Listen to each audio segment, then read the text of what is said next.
दोस्तों, प्रत्येक साधना के लिए 3 साधकों को निःशुल्क सामग्री संस्था द्वारा दी जाती है।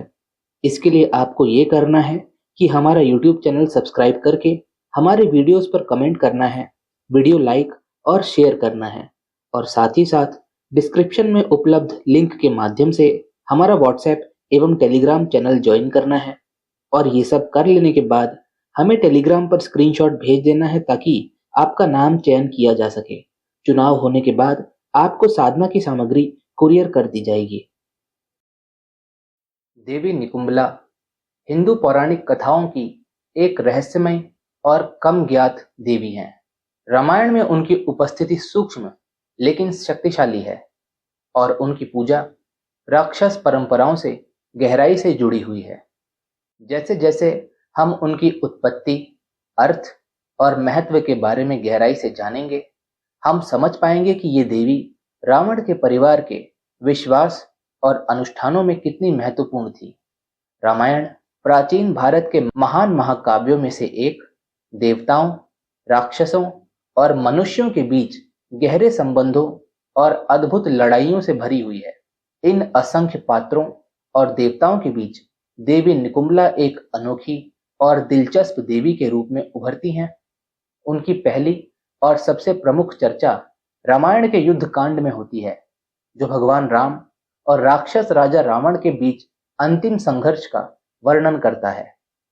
युद्ध कांड श्री राम की अपनी पत्नी सीता को रावण के चंगुल से छुड़ाने की यात्रा का अंतिम चरण है।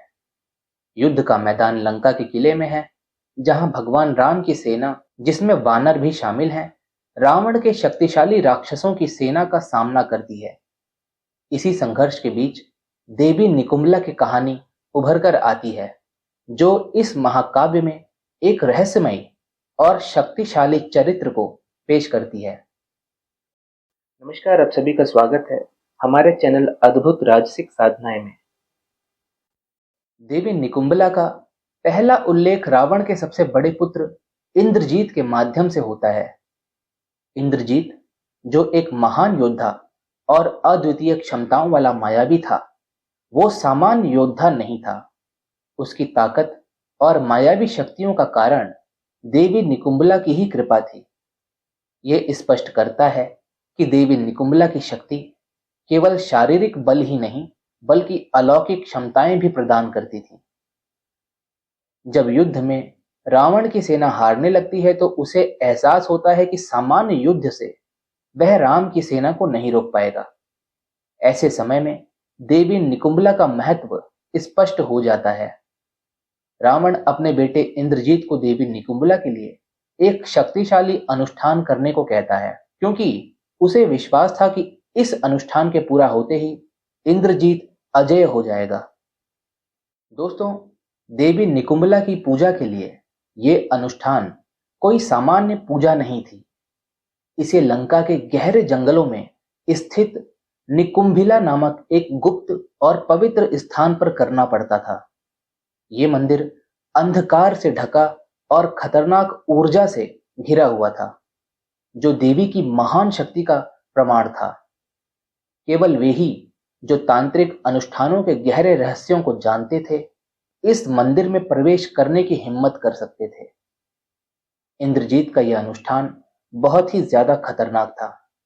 ये सिर्फ मंत्रों के उच्चारण और साधारण प्रार्थना करने तक सीमित नहीं था, बल्कि इसमें बलिदान, जटिल मंत्र और शक्तिशाली ऊर्जा का आवाहन भी शामिल था, जो यदि गलत तरीके से किया जाए तो प्राण घातक हो सकता था। दोस्तों, इंद्रजीत का इस अनुष्ठान को करने का निर्णय उसकी हताशा और युद्ध की गंभीरता को दर्शाता है। ये कहानी देवी निकुंबला को एक ऐसी देवी के रूप में पेश करती है, जिनकी शक्ति अगर सही ढंग से प्राप्त की जाए तो युद्ध की दिशा और दशा दोनों ही बदल सकती थी। इंद्रजीत के अनुष्ठान की गंभीरता को समझते हुए भगवान राम के भाई लक्ष्मण रावण से अलग हुए उसके भाई विभीषण के मार्गदर्शन में निकुंभिला मंदिर पहुंचते हैं। वहां एक भयंकर युद्ध होता है, जिसमें इंद्रजीत अनुष्ठान पूरा करने और देवी निकुंबला की कृपा पाने के लिए संघर्ष करता है, लेकिन लक्ष्मण जी द्वारा इंद्रजीत को रोक दिया जाता है और अंततः उसे मार दिया जाता है। इस अनुष्ठान का बाधित होना केवल एक योद्धा की मृत्यु नहीं थी, ये देवी निकुंबला की भयानक शक्ति को युद्ध में उतरने से रोकना भी था।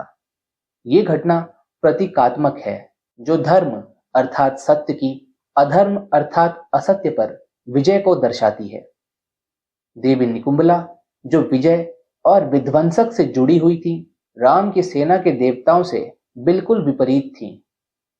इंद्रजीत की मृत्यु, जो उनके सबसे बड़े भक्त थे, न केवल रावण के लिए एक बड़ा झटका था, बल्कि ये भी दिखाती है कि कैसे दुष्ट शक्तियों को धर्म की ताकत से हराया जा सकता है। आप सभी ने पाया होगा कि पिछले कुछ वर्षों में कलाकार, बड़े व्यापारी, राजनीतिज्ञ एवं अन्य विशेष पद पर सम्मानित मनुष्य माता बगलामुखी के दरबार में जाते हैं और उनकी वहां से चित्र आदि का प्रसारण भी सोशल मीडिया पर करते हैं। माता के आशीर्वाद से कितने मनुष्य आज उच्च पद पर व्याप्त हैं, इसका कोई अनुमान भी नहीं लगा सकता है। और यही कारण है कि माता की शक्ति को हर एक व्यक्ति को अपने अंदर समाहित करना अत्यंत आवश्यक है, क्योंकि इस काल में माता की ऊर्जा ही पार लगाएगी और माता से ही प्रार्थना करके इस अकारण समस्या युक्त जीवन की नाव पार लगेगी। माता बगलामुखी मंदिर में साप्ताहिक हवन। शत्रु, यदि हम विस्तार से समझना चाहें तो वो हर एक कार्य जिसके कारण हमें हमारे जीवन में समस्या हो रही है, वो हमारा शत्रु है। जैसे यदि हमारे कार्य ग्रहों के कारण रुक रहे हैं, तो वो भी मनुष्य के शत्रु के रूप में कार्य कर रहे हैं। एक सामान्य मनुष्य के जीवन में सब कुछ ग्रहों के ही अधीन रहता है। आर्थिक, मानसिक, आत्मिक, प्रशासनिक, आध्यात्मिक, सामाजिक, शारीरिक, मान सम्मान, धन धान्य आदि सब ग्रहों पर निर्भर करता है। लेकिन एक साधक में इसमें परिवर्तन आ सकता है कि वो कैसी साधना करता है उसके अनुसार। लेकिन माता महाविद्या का आशीर्वाद जितना आवश्यक है, उतना शायद ही कुछ और हो। माता की कृपा से मनुष्य अपने संपूर्ण शत्रु का नाश करता है और उसकी समस्याएं एकाएक समाप्त हो जाती हैं। ये विशेष रूप से उन साधकों हेतु सुविधा है जो साधक स्वयं से जब तक आदि करने में असमर्थ हैं और वह चाहते हैं कि उनके लिए इस विशेष हवन का आयोजन उनके जीवन लाभ हेतु किसी विशेष महाविद्या स्थान पर होए। माता बगलामुखी मंदिर, नलखेड़ा, मध्य प्रदेश में माता का शक्तिपीठ है और यहाँ विशेष रूप से नाना प्रकार की औषधियों से हवन संपन्न किया जाता है। ये पूर्ण प्रक्रिया माता के मंदिर के प्रांगण में ही होती है, जिसका स्वरूप अत्यंत सिद्धिदायक होता है और इस अद्भुत हवन से मनुष्य सीधे माता से जुड़ पाता है और अपने जीवन में उन सभी सकारात्मक ऊर्जाओं को प्राप्त करता है, जिससे उसके जीवन में नित्य पल उन्नति होती रहे और वह समस्त शिखर की प्राप्ति करे। माता का आशीर्वाद साधक अनेक रूप में प्राप्त कर सकते हैं, जैसे जप के माध्यम से, क्रिया के माध्यम से, स्वयं के हवन के माध्यम से, प्रसाद के माध्यम से, दर्शन के माध्यम से एवं किसी अन्य व्यक्ति द्वारा माता के स्थान पर विशेष हवन के माध्यम से, जो कि आप सभी के लिए संस्था द्वारा संपन्न करवाया जा रहा है। वह साधक जो अपने जीवन में पूर्ण उन्नति की कामना करते हैं, वह माता के शक्तिपीठ में प्रत्येक सप्ताह होने वाले इस विशेष हवन में नामांकन करवा सकते हैं। लेकिन हवन के लिए कुछ नियम है जिनका पालन करना आवश्यक है। प्रत्येक साधक हेतु न्यूनतम 12 हवन आवश्यक है। जब साधक स्वयं से हवन करते हैं, ऐसी स्थिति में साधक को न्यूनतम 4 हवन करने आवश्यक होते हैं, लेकिन जब कोई अन्य करता है तो कम से कम 64 हवन आवश्यक है। लेकिन क्योंकि ये हवन माता महाविद्या शक्तिपीठ के प्रांगण में हो रहा है, इसलिए न्यूनतम 12 हवन आवश्यक है। साधक को 12 हवन हेतु धनराशि एक साथ जमा करना आवश्यक है। हवन 2 प्रकार के किए जाएंगे, एक साधक विशेष, दूसरा सामूहिक रूप से। साधक विशेष हवन में साधक के लिए कुछ संख्या में जप किया जाएगा, उसके बाद हवन किया जाएगा। सामूहिक में सिर्फ हवन किया जाएगा, जिसमें अनेक साधक हेतु एक साथ हवन होगा। ये साधक के ऊपर निर्भर करता है कि वह किसमें नामांकन करवाना चाहते हैं। यदि कोई साधक विशेष हवन करवाना चाहते हैं व्यक्तिगत रूप से निश्चित पुरुष चरण के साथ, जैसे कुछ निर्धारित जप संख्या में, ये भी सुविधा उपलब्ध हो जाएगी। धनराशि, ये हवन दिन अनुसार नहीं होगा, ये मुहूर्त अनुसार होगा, इसलिए कोई दिन निर्धारित नहीं हो सकता है इसमें कि प्रत्येक रविवार या सोमवार यह हवन होगा, लेकिन सप्ताह में एक दिन यह हवन होगा, ये तय है। सामूहिक हवन एवं साधक विशेष हवन की निर्धारित धनराशि क्या रखी गई है, इसकी जानकारी आप हमारे टेलीग्राम चैनल पर पोस्ट की गई सूचना के माध्यम से प्राप्त कर सकते हैं। निकुंबला नाम स्वयं में गहरा अर्थ रखता है। ये संस्कृत शब्द निकुंभ से लिया गया है, जिसका अर्थ है जो अजेय हो या जिसे पराजित ना किया जा सके। ये उपाधि बहुत महत्वपूर्ण है क्योंकि ये उनके अस्तित्व की मूल भावना को व्यक्त करती है। एक ऐसी देवी जो सर्वोच्च शक्ति वाली है और जिसके आशीर्वाद उसके भक्तों को अजेय बना सकते हैं। निकुंभ शब्द एक ऐसी देवी का प्रतीक है जो कभी पराजित नहीं हुई, जो साधारण मनुष्यों और यहाँ तक कि देवताओं की भी पहुंच से परे हैं। रामायण की कथा में ये उन्हें रावण और उसके परिवार के लिए एक आदर्श संरक्षक देवी बनाता है, जो स्वर्ग और पृथ्वी पर अपना वर्चस्व स्थापित करना चाहते थे। युद्ध और अजेयता के साथ निकुंबला का जुड़ाव उनकी पूजा की प्रकृति से भी स्पष्ट होता है। वो कोई धन, प्रेम या समृद्धि की देवी नहीं है, बल्कि वह ताकत, विजय और युद्ध में सुरक्षा के लिए पूजी जाती हैं। उनके आशीर्वाद न केवल शारीरिक बल देते हैं, बल्कि देवता से भी मुकाबला करने की क्षमता देते हैं। ये अजेयता देवी युद्ध के समय में बहुत महत्वपूर्ण बनाती है।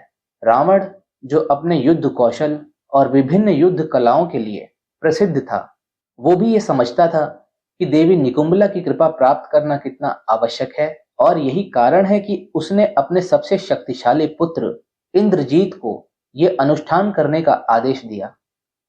इंद्रजीत का उनकी शक्ति में अटूट विश्वास था और वह मानता था कि उनके आशीर्वाद से राम की दिव्य सेना भी हार जाएगी। व्यापक दृष्टिकोण में निकुंबला नाम परम निर्विवाद शक्ति का प्रतीक है। वह ऐसी देवी हैं जिन्हें हराया नहीं जा सकता, जिनकी शक्ति बेजोड़ है और जिनका क्रोध अगर भड़काया जाए तो पूरी सेनाओं का नाश कर सकता है। इसी कारण वह भय और श्रद्धा दोनों का स्रोत हैं। एक ऐसी देवी जिनकी पूजा में त्रुटि भी विनाशकारी परिणाम दे सकती है। जीवन की सुरक्षा सभी का अधिकार एवं धर्म है। इसलिए हर व्यक्ति अपनी और अपने परिवार की शारीरिक सुरक्षा हेतु न्यूनतम वस्त्र, भोजन, आश्रय इसकी व्यवस्था सर्वप्रथम करते हैं। उसके बाद की सुरक्षा में स्वास्थ्य सर्वोपरि है, क्योंकि जब शरीर होगा तभी अन्य सुरक्षा की आवश्यकता होगी। मनुष्य बड़ी से बड़ी समस्या आसानी से काट सकता है अगर उसका शरीर स्वस्थ है और मस्तिष्क सही दिशा में कार्य कर रहा है। यही मनुष्य की स्वाभाविक स्थिति है। क्या वर्तमान समय में ऐसा हो रहा है? ईर्ष्या और अहंकार से डूबता हुआ मनुष्य सर्वप्रथम अपनी बुद्धि और विवेक होता है, उसके बाद अपने इस शरीर को और साथ ही अपनी अर्जित संपत्ति को। लेकिन इस सत्य को स्वीकार करने में अभी भी मनुष्य को काफी समय लग सकता है। तंत्र विद्या इस तन के हेतु आवश्यक है, जिससे मनुष्य अपने जीवन को सुखमय बना सके। लेकिन आज के समय में तंत्र का प्रयोग खुद के लाभ से अधिक दूसरों को हानि पहुंचाने में किया जा रहा है, जो कि अत्यंत पीड़ादायक और कष्टकारी है। जब मनुष्य इससे ग्रसित होता है, उसके बाद वो अपने मस्तिष्क का सही उपयोग न कर पाने के कारण हमेशा हानि को ही प्राप्त करता है। वही हानि आर्थिक, मानसिक, शारीरिक, आत्मिक, आध्यात्मिक, व्यापारिक किसी भी क्षेत्र में हो सकती है। भौतिक शरीर की सुरक्षा करने में मनुष्य स्वयं से समर्थ है, लेकिन जो आंतरिक ऊर्जा है उसकी सुरक्षा हेतु मनुष्य समय निकाल नहीं पाते, अथवा यदि निकाल भी पाते हैं तो सही विधि के अभाव में उनको उसका लाभ नहीं प्राप्त हो पाता। आंतरिक ऊर्जा की सुरक्षा हेतु जप, तप, हवन, ध्यान क्रियाएं आदि प्रतिदिन आवश्यक है, लेकिन समय के अभाव में मनुष्य जो सर्वाधिक आवश्यक है सर्वप्रथम उनसे ही दूरी करता है, क्योंकि इनका असर तुरंत नहीं दिखता और इस समय काल में मनुष्य को सब कुछ तुरंत चाहिए। आंतरिक ऊर्जा पर प्रभाव अतिरिक्त शक्तियों के माध्यम से होता है, जो कि किसी भी प्रकार से प्रभाव कर सकती है।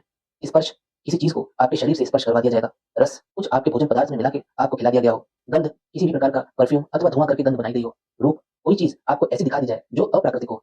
ध्वनि, कुछ शब्द ऐसे आपको सुना दिए जाए। आकाश अथवा वायु, यह तंत्र का अति प्रचंड विज्ञान है, जिसमें कोई व्यक्ति एक जगह बैठे बैठे आपके शरीर पर नियंत्रण कर लेता है। ये वो मुख्य माध्यम है जिनसे साधक अर्श से फर्श पर आ सकते हैं। इनके अलावा भी अनेक माध्यम हैं जिनसे आंतरिक शरीर कमजोर होने लगता है। उदाहरण हेतु ग्रहों का प्रतिकूल प्रभाव, कुल देवी देवता का रुष्ट हो जाना, ग्राम देवी देवता का अप्रसन्न रहना, अपने इष्ट की सेवा न करना इत्यादि। इन सभी से होने वाले प्रभाव में साधक कैसी परेशानियां झेलते हैं, ये मैं आपको कम से कम शब्दों में समझाने का प्रयत्न कर रहा हूँ। आर्थिक समस्याएं, नौकरी व्यापार में हानि आदि होती रहती है। शारीरिक समस्याएं, बीमारियां उत्पन्न होना, आंतरिक शरीर कमजोर होना। मानसिक समस्याएं, विचारों में डूबे रहना, भ्रम अथवा भय की स्थिति बने रहना। आध्यात्मिक समस्याएं, पूजा पाठ में मन न लगना, ईश्वर से विरोध करना। ऐसी अनेक समस्याएं जो आंतरिक शरीर से संबंधित है, लेकिन उनका प्रभाव भौतिक शरीर पर आता है। अतः यदि आंतरिक शरीर को हम भौतिक रूप से सुरक्षा प्रदान कर दें तो इस समस्या से भी मुक्ति मिल सकती है। इसके लिए तंत्र एवं इस संपूर्ण सृष्टि के महागुरु भगवान शिव द्वारा दिए गए रुद्राक्ष का विशेष रक्षा आवरण का निर्माण सावन माह में गुप्त रूप से किया गया है, जिससे इन सभी समस्याओं से पूर्ण सुरक्षा की संभावना है। जिसका निर्माण विशेष रुद्राक्ष के समूह से बनाया गया है, जिससे ये स्त्री पुरुष सभी को लाभ प्रदान करे। इसे छोटे बच्चे से बड़े बूढ़े सभी धारण कर सकते हैं। इस रक्षा आवरण को वे साधक भी धारण कर सकते हैं जो अपने जीवन में बताई गई समस्याओं से सुरक्षा चाहते हैं, अर्थात कि भविष्य में उन्हें ऐसी कोई भी समस्या का सामना न करना पड़े। अधिक जानकारी टेलीग्राम चैनल पर उपलब्ध। दोस्तों, संस्था द्वारा काफी समय से देवी निकुंबला के ऊपर शोध एवं खोज की जा रही है, जो कि आज भी जारी है। इनकी उत्पत्ति कैसे हुई, इसके विषय में रामायण में कहीं भी उल्लेख नहीं किया गया है। काफी खोज के पश्चात हमने देवी निकुंबला की उत्पत्ति के विषय में क्या पाया, आइए जानते हैं। देवी निकुंबला की उत्पत्ति रहस्य से भरी हुई है। अन्य मुख्य देवियों की तरह उनकी कोई विस्तृत कहानी नहीं है और न ही उनकी पूजा का कोई प्रचलित रूप है। इस कारण से विद्वान और शोधकर्ता उनकी असली प्रकृति और उनके रावण के परिवार के साथ जुड़ाव के बारे में अनुमान लगाते हैं। कुछ विद्वानों का मानना है कि देवी निकुंबला एक प्राचीन जनजातीय या क्षेत्रीय देवी थी, जिनकी पूजा स्थानीय समुदायों द्वारा रामायण लिखे जाने से पहले की जाती थी। ऐसे शुरुआती रूपों में अक्सर ऐसे देवताओं की पूजा होती थी जो लड़ाई में विजय और सुरक्षा प्रदान करते थे। जैसे जैसे रावण और राक्षसों के बारे में कथाएं विस्तारित होती गईं, ये देवियां उनके परिवार की संरक्षक देवी बन गई। समय के साथ साथ जैसे जैसे रावण और उसके वंश की कहानियां फैलती गईं, देवी निकुंबला का रूप भी बदल गया। अब वो सिर्फ एक स्थानीय संरक्षक नहीं रह गई, बल्कि एक खतरनाक और रहस्यमय शक्ति की देवी बन गई। उनकी पूजा के इस रूपांतरण से ये भी पता चलता है कि कैसे राक्षसों की संस्कृति ने उन्हें अपनाया और उन्हें अपनी शक्ति का प्रतीक बना दिया। देवी निकुंबला की पूजा गुप्त और तांत्रिक अनुष्ठानों से जुड़ी हुई है। इस कारण वह मुख्य धारा की देवी दुर्गा या काली से अलग हैं, जिनकी पूजा आम लोगों द्वारा सरल रीति रिवाजों से की जाती है। निकुंभला की पूजा में जटिल और गुप्त विधियां शामिल हैं जो ये दर्शाती हैं कि वो एक रहस्यमय और विशेष पूजा की देवी हैं। उनकी उत्पत्ति के रहस्य से ये भी पता चलता है कि देवी निकुंभला एक अद्वितीय देवी हैं जिनकी भूमिका समय के साथ बदली। उन्होंने विभिन्न संस्कृतियों और परंपराओं से तत्व ग्रहण किए और एक परिवार की संरक्षक देवी से एक भयावह युद्ध देवी बन गई। रामायण की पौराणिक कथाओं में राक्षसों को एक शक्तिशाली और जादुई प्राणियों की जाति के रूप में चित्रित किया गया है जो भौतिक और आध्यात्मिक दोनों क्षेत्रों का गहरा ज्ञान रखते हैं। रावण उनके राजा के रूप में कई कलाओं का स्वामी था जिसमें तंत्र की गूढ़ विद्या और ब्राह्मणों के वैदिक अनुष्ठान शामिल थे। इसी संदर्भ में देवी निकुंभला रावण के वंश के संरक्षक देवी के रूप में अपनी भूमिका निभाती है। रावण और उसके परिवार के लिए देवी निकुंभला सिर्फ एक देवी नहीं थी, वह उनकी पारिवारिक देवी थी, उनके वंश की संरक्षक। उनके आशीर्वाद का आवाहन किसी भी महत्वपूर्ण कार्य, चाहे वो युद्ध हो या कोई गूढ़ अनुष्ठान, उससे पहले किया जाता था। ये घनिष्ठ संबंध दर्शाता है कि राक्षस वंश खुद को देवी निकुंभला के विशेष आशीर्वाद के लिए चुना हुआ मानता था जो उन्हें अन्य कुलों से अलग बनाता था। नमस्कार मित्रों, जैसा कि आप सभी जानते हैं, संस्था द्वारा प्रत्येक माह अनेक गुप्त, दिव्य एवं चमत्कारी साधनाओं का प्रस्तुतिकरण एक विशेष टेलीग्राम ग्रुप में किया जाता है, जिसे पेड ग्रुप की संज्ञा दी गई है। इस पेड ग्रुप में तंत्र प्रयोग, तांत्रिक साधनाएं, राजसिक एवं शमशानी साधनाओं के साथ साथ चमत्कारी यंत्र निर्माण, रहस्यमय अध्यात्म के पीछे का सत्य, विशेष दुर्लभ साधनाएं एवं दिव्य आयुर्वेदिक औषधियों का ज्ञान भी दिया जाता है। इसी क्रम में अक्टूबर 2024 माह के टेलीग्राम पेड ग्रुप का निर्माण हो चुका है, जिसमें दिव्य एवं अद्भुत चमत्कारी साधनाओं का विवरण एवं उन साधनाओं को करने की संपूर्ण विधि प्रदान की जाएगी। ये ग्रुप नवरात्रि विशेष एवं दीपावली विशेष होगा, अर्थात अक्टूबर 2024 माह के पेड ग्रुप में अधिकतम साधनाएं ऐसी दी जाएंगी जिन्हें आप आने वाली नवरात्रि एवं दीपावली के विशेष तांत्रिक मुहूर्त में सिद्ध कर सकेंगे। कौन कौन सी है ये साधनाएं, आइए जानते हैं। तंत्र प्रयोग के अंतर्गत कुबेर धनतेरस प्रयोग। भारतीय पौराणिक कथाओं में कुबेर को धन के देवता और यक्षों के राजा के रूप में माना जाता है। उन्हें अक्सर एक मोटे पेट वाले देवता के रूप में चित्रित किया जाता है जो समृद्धि और संपन्नता का प्रतीक है और उन्हें पृथ्वी के खजानों का रक्षक माना जाता है। देवताओं के खजांची के रूप में कुबेर का दायित्व धन और भौतिक समृद्धि का वितरण करना है। उन्हें उत्तर दिशा के दिक्पाल के रूप में भी माना जाता है, जिसका अर्थ है उत्तर दिशा के रक्षक। प्राचीन ग्रंथों के अनुसार कुबेर सोने के शहर अलकापुरी में निवास करते हैं जो कैलाश पर्वत पर स्थित है और भगवान शिव से भी जुड़ा हुआ है। यक्ष कुबेर की साधना से आर्थिक समृद्धि, व्यवसाय में सफलता और भौतिक सुख समृद्धि मिलती है। उनकी पूजा अक्सर धन की देवी लक्ष्मी के साथ दिवाली और अन्य शुभ अवसरों पर की जाती है। कुबेर धनतेरस प्रयोग से मिलने वाले लाभों में धन आकर्षित करना, आर्थिक बाधाओं को दूर करना और संपत्ति में स्थिरता और वृद्धि लाना शामिल है। बहुत से साधकों का मानना है कि कुबेर की कृपा से उनका धन सुरक्षित रहता है और बढ़ता है, जिससे वे आर्थिक समृद्धि और स्थिरता प्राप्त करते हैं। इसी के साथ साथ तंत्र प्रयोग के अंतर्गत नखनिया प्रयोग भाग 2 का प्रस्तुतिकरण किया जाएगा। दोस्तों, जैसा कि आप सभी जानते हैं कि सितंबर 2024 माह के पेड ग्रुप में हमने एक नखनिया प्रयोग बताया था जिसके माध्यम से साधक अपनी आर्थिक समस्या का निवारण कर सकें। इसी क्रम में दीपावली की रात्रि किया जाने वाला एक और नखनिया प्रयोग की प्रस्तुति की जाएगी। शिवजी द्वारा प्रदत्त नखनिया प्रयोग जो मूल रूप से आर्थिक संकटों को दूर करने हेतु एक बहुत ही कारगर प्रयोग है जिसके माध्यम से साधक अपनी आर्थिक समस्या को समाप्त कर सकेंगे, धन अर्जित करने के मार्ग खोल सकेंगे, रुका हुआ धन अथवा कहीं फंसे हुए धन को प्राप्त कर सकेंगे। और तो और इसी भी तरह से आर्थिक संकट में यदि साधक हैं और अति आवश्यक रूप से धन की आवश्यकता है तो साधक इस प्रयोग को अवश्य कर सकते हैं। तंत्र साधना के अंतर्गत हुजूर नारोगिक साधना की प्रस्तुति की जाएगी। ये साधना केवल 3 दिनों की है और इसके प्रभाव अद्भुत माने गए हैं। इस साधना को करने वाले साधक एक निश्चित धनराशि को आकर्षित कर सकते हैं। साधना के माध्यम से साधक अपनी आर्थिक स्थिति को सुदृढ़ कर सकते हैं और धन प्राप्ति के मार्ग खोल सकते हैं। इस साधना की सबसे खास बात यह है कि अगर आवश्यकता पड़े तो शक्ति को धन या जमीन में छिपे हुए स्वर्ण की प्राप्ति भी करवा सकती है। इसलिए जो व्यक्ति आर्थिक कठिनाइयों का सामना कर रहे हैं उनके लिए ये साधना बहुत ही लाभकारी सिद्ध हो सकती है। इस साधना में किसी विशेष सामग्री की आवश्यकता नहीं होती, केवल श्रद्धा, विश्वास और निष्ठा से किए गए मंत्रों का जाप करना ही पर्याप्त है। इसके अतिरिक्त तंत्र साधना के अंतर्गत पाताल भैरवी साधना का प्रस्तुतिकरण किया जाएगा। पाताल भैरवी भारतीय पौराणिक कथाओं में एक शक्तिशाली देवी मानी जाती है जो तंत्र और गूढ़ साधनाओं से जुड़ी होती है। उन्हें देवी मां का उग्र रूप माना जाता है और वे सृष्टि के रहस्यमय और गहरे पहलुओं का प्रतिनिधित्व करती है। शक्ति अर्थात सार्वभौमिक ऊर्जा की अभिव्यक्ति के रूप में उनकी पूजा शक्ति, सुरक्षा और भौतिक संपदा के लिए की जाती है। पाताल भैरवी का रूप भयावह और शक्तिशाली होता है। वे विभिन्न शस्त्रों को धारण करती हैं जो उनके नकारात्मक शक्तियों और बाधाओं का नाश करने की क्षमता का प्रतीक है। पाताल भैरवी साधना से साधारण व्यक्ति दृढ़ निश्चयी और निर्भीक बन जाता है। उनकी साधना से मिलने वाले लाभों में गहरी नकारात्मकता का नाश, शत्रुओं से सुरक्षा और गंभीर आर्थिक समस्याओं का समाधान शामिल है। इसके अतिरिक्त सफल साधना करने पर पाताल भैरवी साधक को अत्यधिक आध्यात्मिक शक्ति और मानसिक क्षमताएं भी प्रदान करती है। पाताल भैरवी की साधना से साधक की आंतरिक छुपी हुई शक्तियों का जागरण होता है और उसे अपने भीतर की गहन ऊर्जा का अनुभव होता है। जो साधक उनकी कृपा प्राप्त कर पाते हैं वे सफलता, समृद्धि और अज्ञात खतरों से सुरक्षा प्राप्त करते हैं। देवी पाताल भैरवी साधना के विषय में पूरी जानकारी अक्टूबर 2024 में टेलीग्राम पेज ग्रुप में उपलब्ध करा दी जाएगी। तंत्र साधना के अंतर्गत अवंती प्रेत की साधना का प्रस्तुतिकरण किया जाएगा। प्रेत एक भटकती हुई अशांत आत्मा होती है। ये आत्माएं अक्सर उन लोगों की होती हैं जिनकी मृत्यु असमय हुई हो या जिनकी अंतिम संस्कार की विधि ठीक से न की गई हो। अगर इन प्रेतों की शक्ति को साध लिया जाए तो ये साधक के लिए अमूल्य वरदान साबित हो सकते हैं। अवंती प्रेत एक अत्यंत रहस्यमय साधना मानी जाती है। ये साधना केवल उन्हीं के लिए है जो अदृश्य शक्तियों पर नियंत्रण प्राप्त करना चाहते हैं। अगर साधक इस साधना को सही तरीके से पूरा कर ले तो प्रेत उसके अधीन हो जाता है और उसे गुप्त चमत्कारी शक्तियां प्रदान कर देता है। अवंती प्रेत की सफल साधना के बाद साधक को ऐसा ज्ञान और शक्ति मिलती है जो उसे शत्रुओं, बुरी आत्माओं और काले जादू से न केवल सुरक्षा देती है बल्कि उसे अपने जीवन में अकल्पनीय सफलता और समृद्धि भी दिला सकती है। अगर आप इस साधना को पूरे मन से करते हैं तो प्रेत आपकी मददगार शक्ति बन सकता है। इसके अतिरिक्त संभोग प्रेसी प्रेतनी साधना की प्रस्तुति की जाएगी। ये साधना एक साधक के जीवन में अच्छी प्रेमिका की भूमिका अदा करती है। ये साधना मूल रूप से संभोग सुख की तृप्ति करने हेतु है। साधक इस साधना के माध्यम से एक अति सुंदर शरीर एवं सुडौल जांघों वाली प्रेतनी को सिद्ध करते हैं, जिसके माध्यम से साधक अपनी इच्छा अनुसार अपनी कामवासना को शांत करते हैं। ये प्रेतनी साधक की आर्थिक रूप से भी सहायता करती है और साथ ही साथ साधक को शमशानी तांत्रिक क्रियाओं का भी ज्ञान प्रदान करती है। इनके माध्यम से साधक को कभी भी किसी भी प्रकार का नुकसान नहीं पहुंचाया जाता और आजीवन ये प्रेतनी साधक को सुखी रखने में सक्षम है। अधिक जानकारी पेड ग्रुप में प्रस्तुत की जाएगी। शमशान साधना के अंतर्गत कर्ण यक्षिणी चेटक साधना की पूर्ण विधि एवं जानकारी विस्तार पूर्वक सभी साधकों को समझाई जाएगी।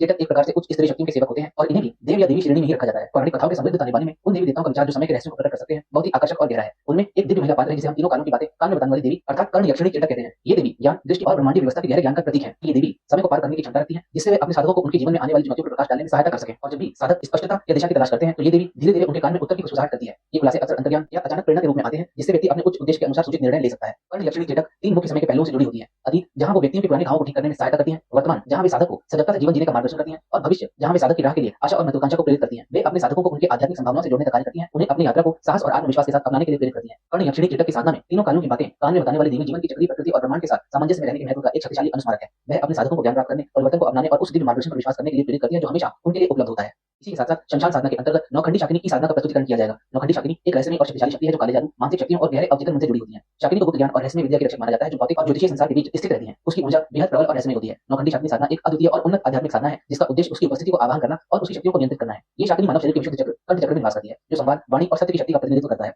इस साधना को करने से साधक को तांत्रिक विद्याओं में निपुणता, मानसिक शक्तियों की जागृति और तीव्र अंतर्ज्ञान की प्राप्ति होती है। नौखंडी शाकिनी साधना को सफलतापूर्वक पूरा करने वाले साधक विचारों को प्रभावित करने और अदृश्य ऊर्जाओं पर नियंत्रण प्राप्त कर सकते हैं। शाकिनी साधना के लाभों में वाणी पर नियंत्रण, दूसरों के मन को प्रभावित करने की क्षमता, शक्तिशाली सम्मोहन शक्ति और गुप्त ज्ञान की प्राप्ति शामिल है। नौखंडी शाकिनी की कृपा साधक को बाधाओं को दूर करने, रोगों को ठीक करने और दुष्ट आत्माओं से सुरक्षा प्रदान करती है। जो साधक इस साधना को धैर्य और सम्मान के साथ पूरा करते हैं, उनके लिए शाकिनी ज्ञान और अलौकिक शक्तियों के द्वार खोल सकती है।